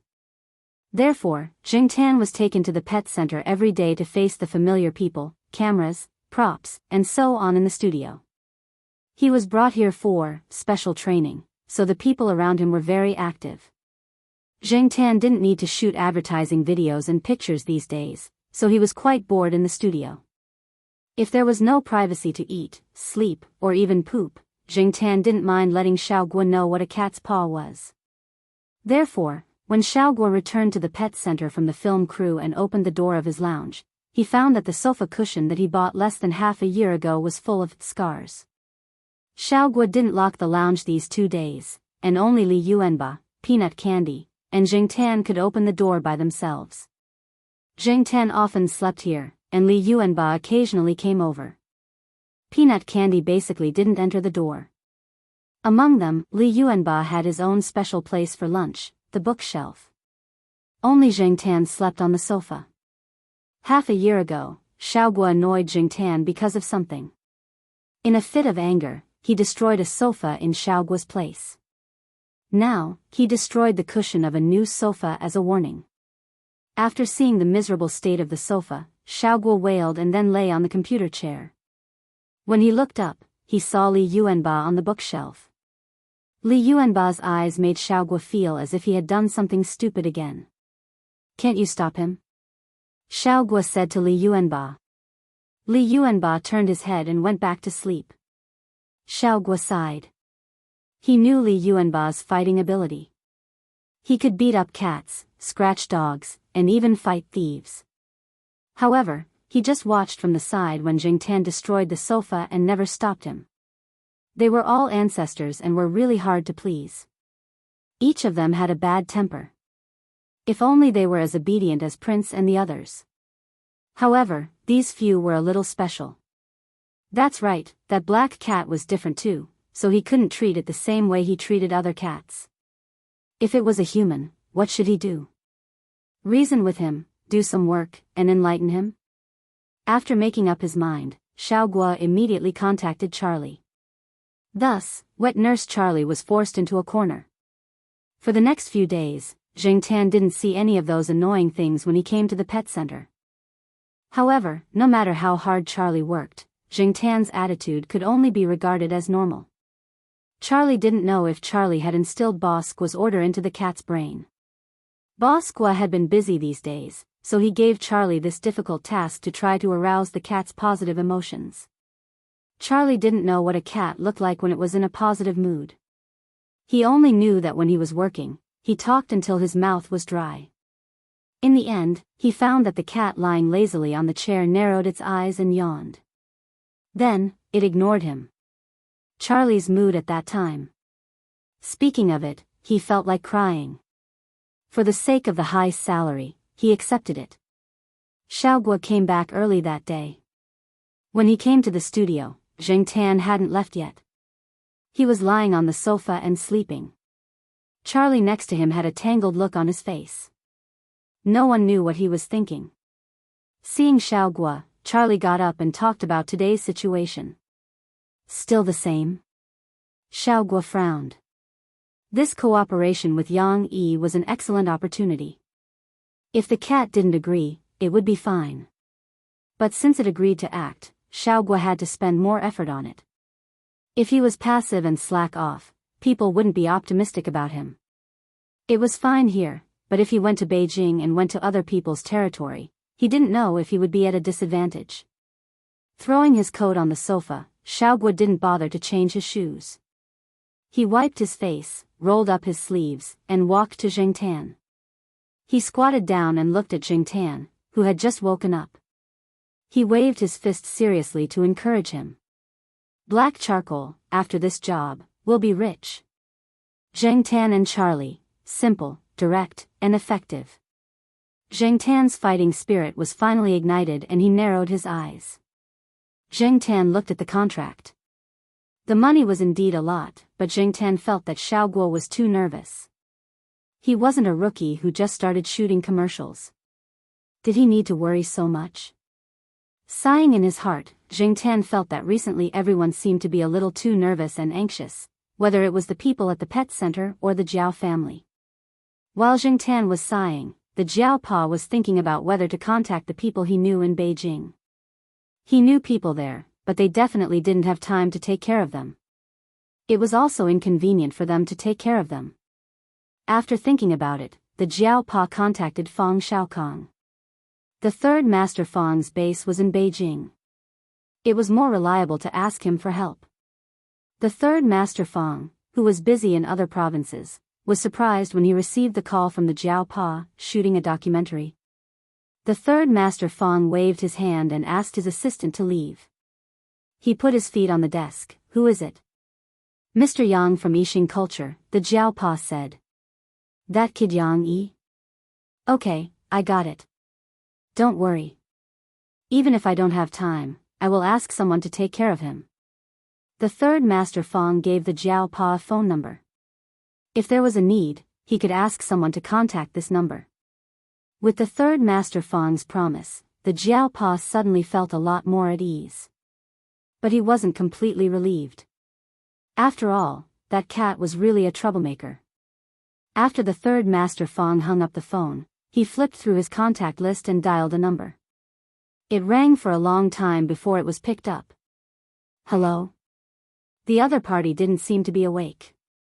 Hello, Yang Yi. It's the third Master Fang. I heard that you are shooting a documentary about cats. Yang Yi was a little confused. He didn't sleep the whole night after organizing some materials. He went out again in the morning and only started to catch up on sleep when he came back at noon. He didn't expect to receive a call from this person. Oh, Uncle Fang. Yang Yi was of the same generation as Mao and the others. He wasn't very familiar with Fang Xiaokong. They had cooperated a few times in business in the past 2 years. He used to call Fang Xiaokong Uncle Fang like Mao and the others. Yes, that's true. What's the matter? Are you interested in investing? Fang Xiaokong had invested in many movies. Yang Yi was just casually mentioning it. He didn't expect Fang Xiaokong to laugh. Yes, but I want to ask, do you still need a role? I have a cat at home too. It's very smart. It's not much worse than black charcoal. Yang Yi paused for a few seconds. Third Master Fang had a cat at home? What he didn't expect was that unlike other people who recommended actors, celebrities, or relatives, the third Master Fang only recommended his cat. Since third Master Fang had asked, Yang Yi didn't immediately refuse. Instead, he asked, what's the breed of your cat? My cat is a crossbreed. It's not a famous cat, but it's very smart. It's much better than those famous purebred cats. Do you have internet there? I'll send you some photos. Fang Xiaokong took out his laptop, selected a few photos taken at home, and sent them over. He always thought that the smartest cat in the world, other than black charcoal, was his Demi. If his Demi wasn't good enough, what other cat was qualified? Crossbreed cats referred to cats with impure bloodlines. Yang Yi didn't plan to use many expensive purebred cats in the documentary. Basically, he was going to use house cats and crossbreed cats. Hearing Fang Xiaokong's words, Yang Yi was relieved. He opened the file he received and checked the photos. 10 seconds later. How is it? Good enough, right? Fang Xiaokong asked. His eyes are sharp enough, Yang Yi commented. Fang Xiaokong didn't ask for much. He just wanted to make a cameo appearance as a souvenir for himself. After Yang Yi agreed, Fang Xiaokong immediately looked for an opportunity to ask his daughter for credit. Fang Mengmeng was happy, but she thought of another. Dad, since our Demi is participating, can we get Xiaomi to make a cameo appearance? I haven't seen Xiaomi in a long time. So, after Yang Yi slept restlessly for another hour, he received a call from Fang Xiaokong again. Hello, Yang Yi. It's me, Fang San. Yang Yi, I just wanted to ask, are you still looking for roles? I'll recommend another one. She's also a crossbreed. She's from the same family as our Demi. She's called Xiaomi. She's just a little dumber than our Demi. Her looks are passable, but there's a mole near her mouth. Are you still in front of the computer? I'll send you the photos. Yang Yi, Xiaomi had always been with Xiao Lu. They stayed in Chuhua City for a while. Later, when Zhao Lu got busy, there was no one to take care of her. Even the nanny couldn't hold her down, so Zhao Li's mother brought her to Beijing to keep her company. Her husband and daughter were usually very busy, but Zhao Li's mother liked Xiaomi. When she returned to Beijing, she couldn't bear to part with her, so she brought her along. Although they were both in Beijing, Xiaomi and Xiaomi didn't have much time to see each other. As for Zhengtan, ever since Xiaomi was taken away, they hadn't seen each other. Xiaomi only saw Xiaomi when they went to the cat exhibition. Knowing that these two would also participate, Zhengtan was looking forward to it. He wondered if Xiaomi would still be as aggressive after inheriting her father's mole. In the middle of November, Zhengtan followed a group of people selected by Xiao Gua and set off for Beijing. Charlie's sidekick took care of them. This wasn't the first time Zhengtan went on a long trip. The people of the Jiao family couldn't help but worry. Zhengtan's ears were about to grow calluses from all the reminders he had heard. Before leaving, Zhengtan went to the old tiled house and hid the phone and the bag of diamonds separately. He also moved some broken tables and chairs to block the entrance. This way, he wouldn't be afraid of other cats entering. They didn't have the strength of Zhengtan. Yang Yi had already arranged a place for them to stay. There were also some other staff members of the film crew there. These people were very curious about Zhengtan. They heard that the big boss Yang Yi had brought up the plan of making this film again because of this cat. Charlie and the others who were entrusted with the important task by Xiao Guo were worried that Zhengtan wouldn't be able to adapt after seeing so many strangers. It turned out that they had thought too much. Zhengtan wasn't nervous at all. Although he didn't know these people, he could feel the kindness from them. Even the ugliest one, the big bearded man with a fierce smile, was actually kind. Since there was no threat, there was no need to worry.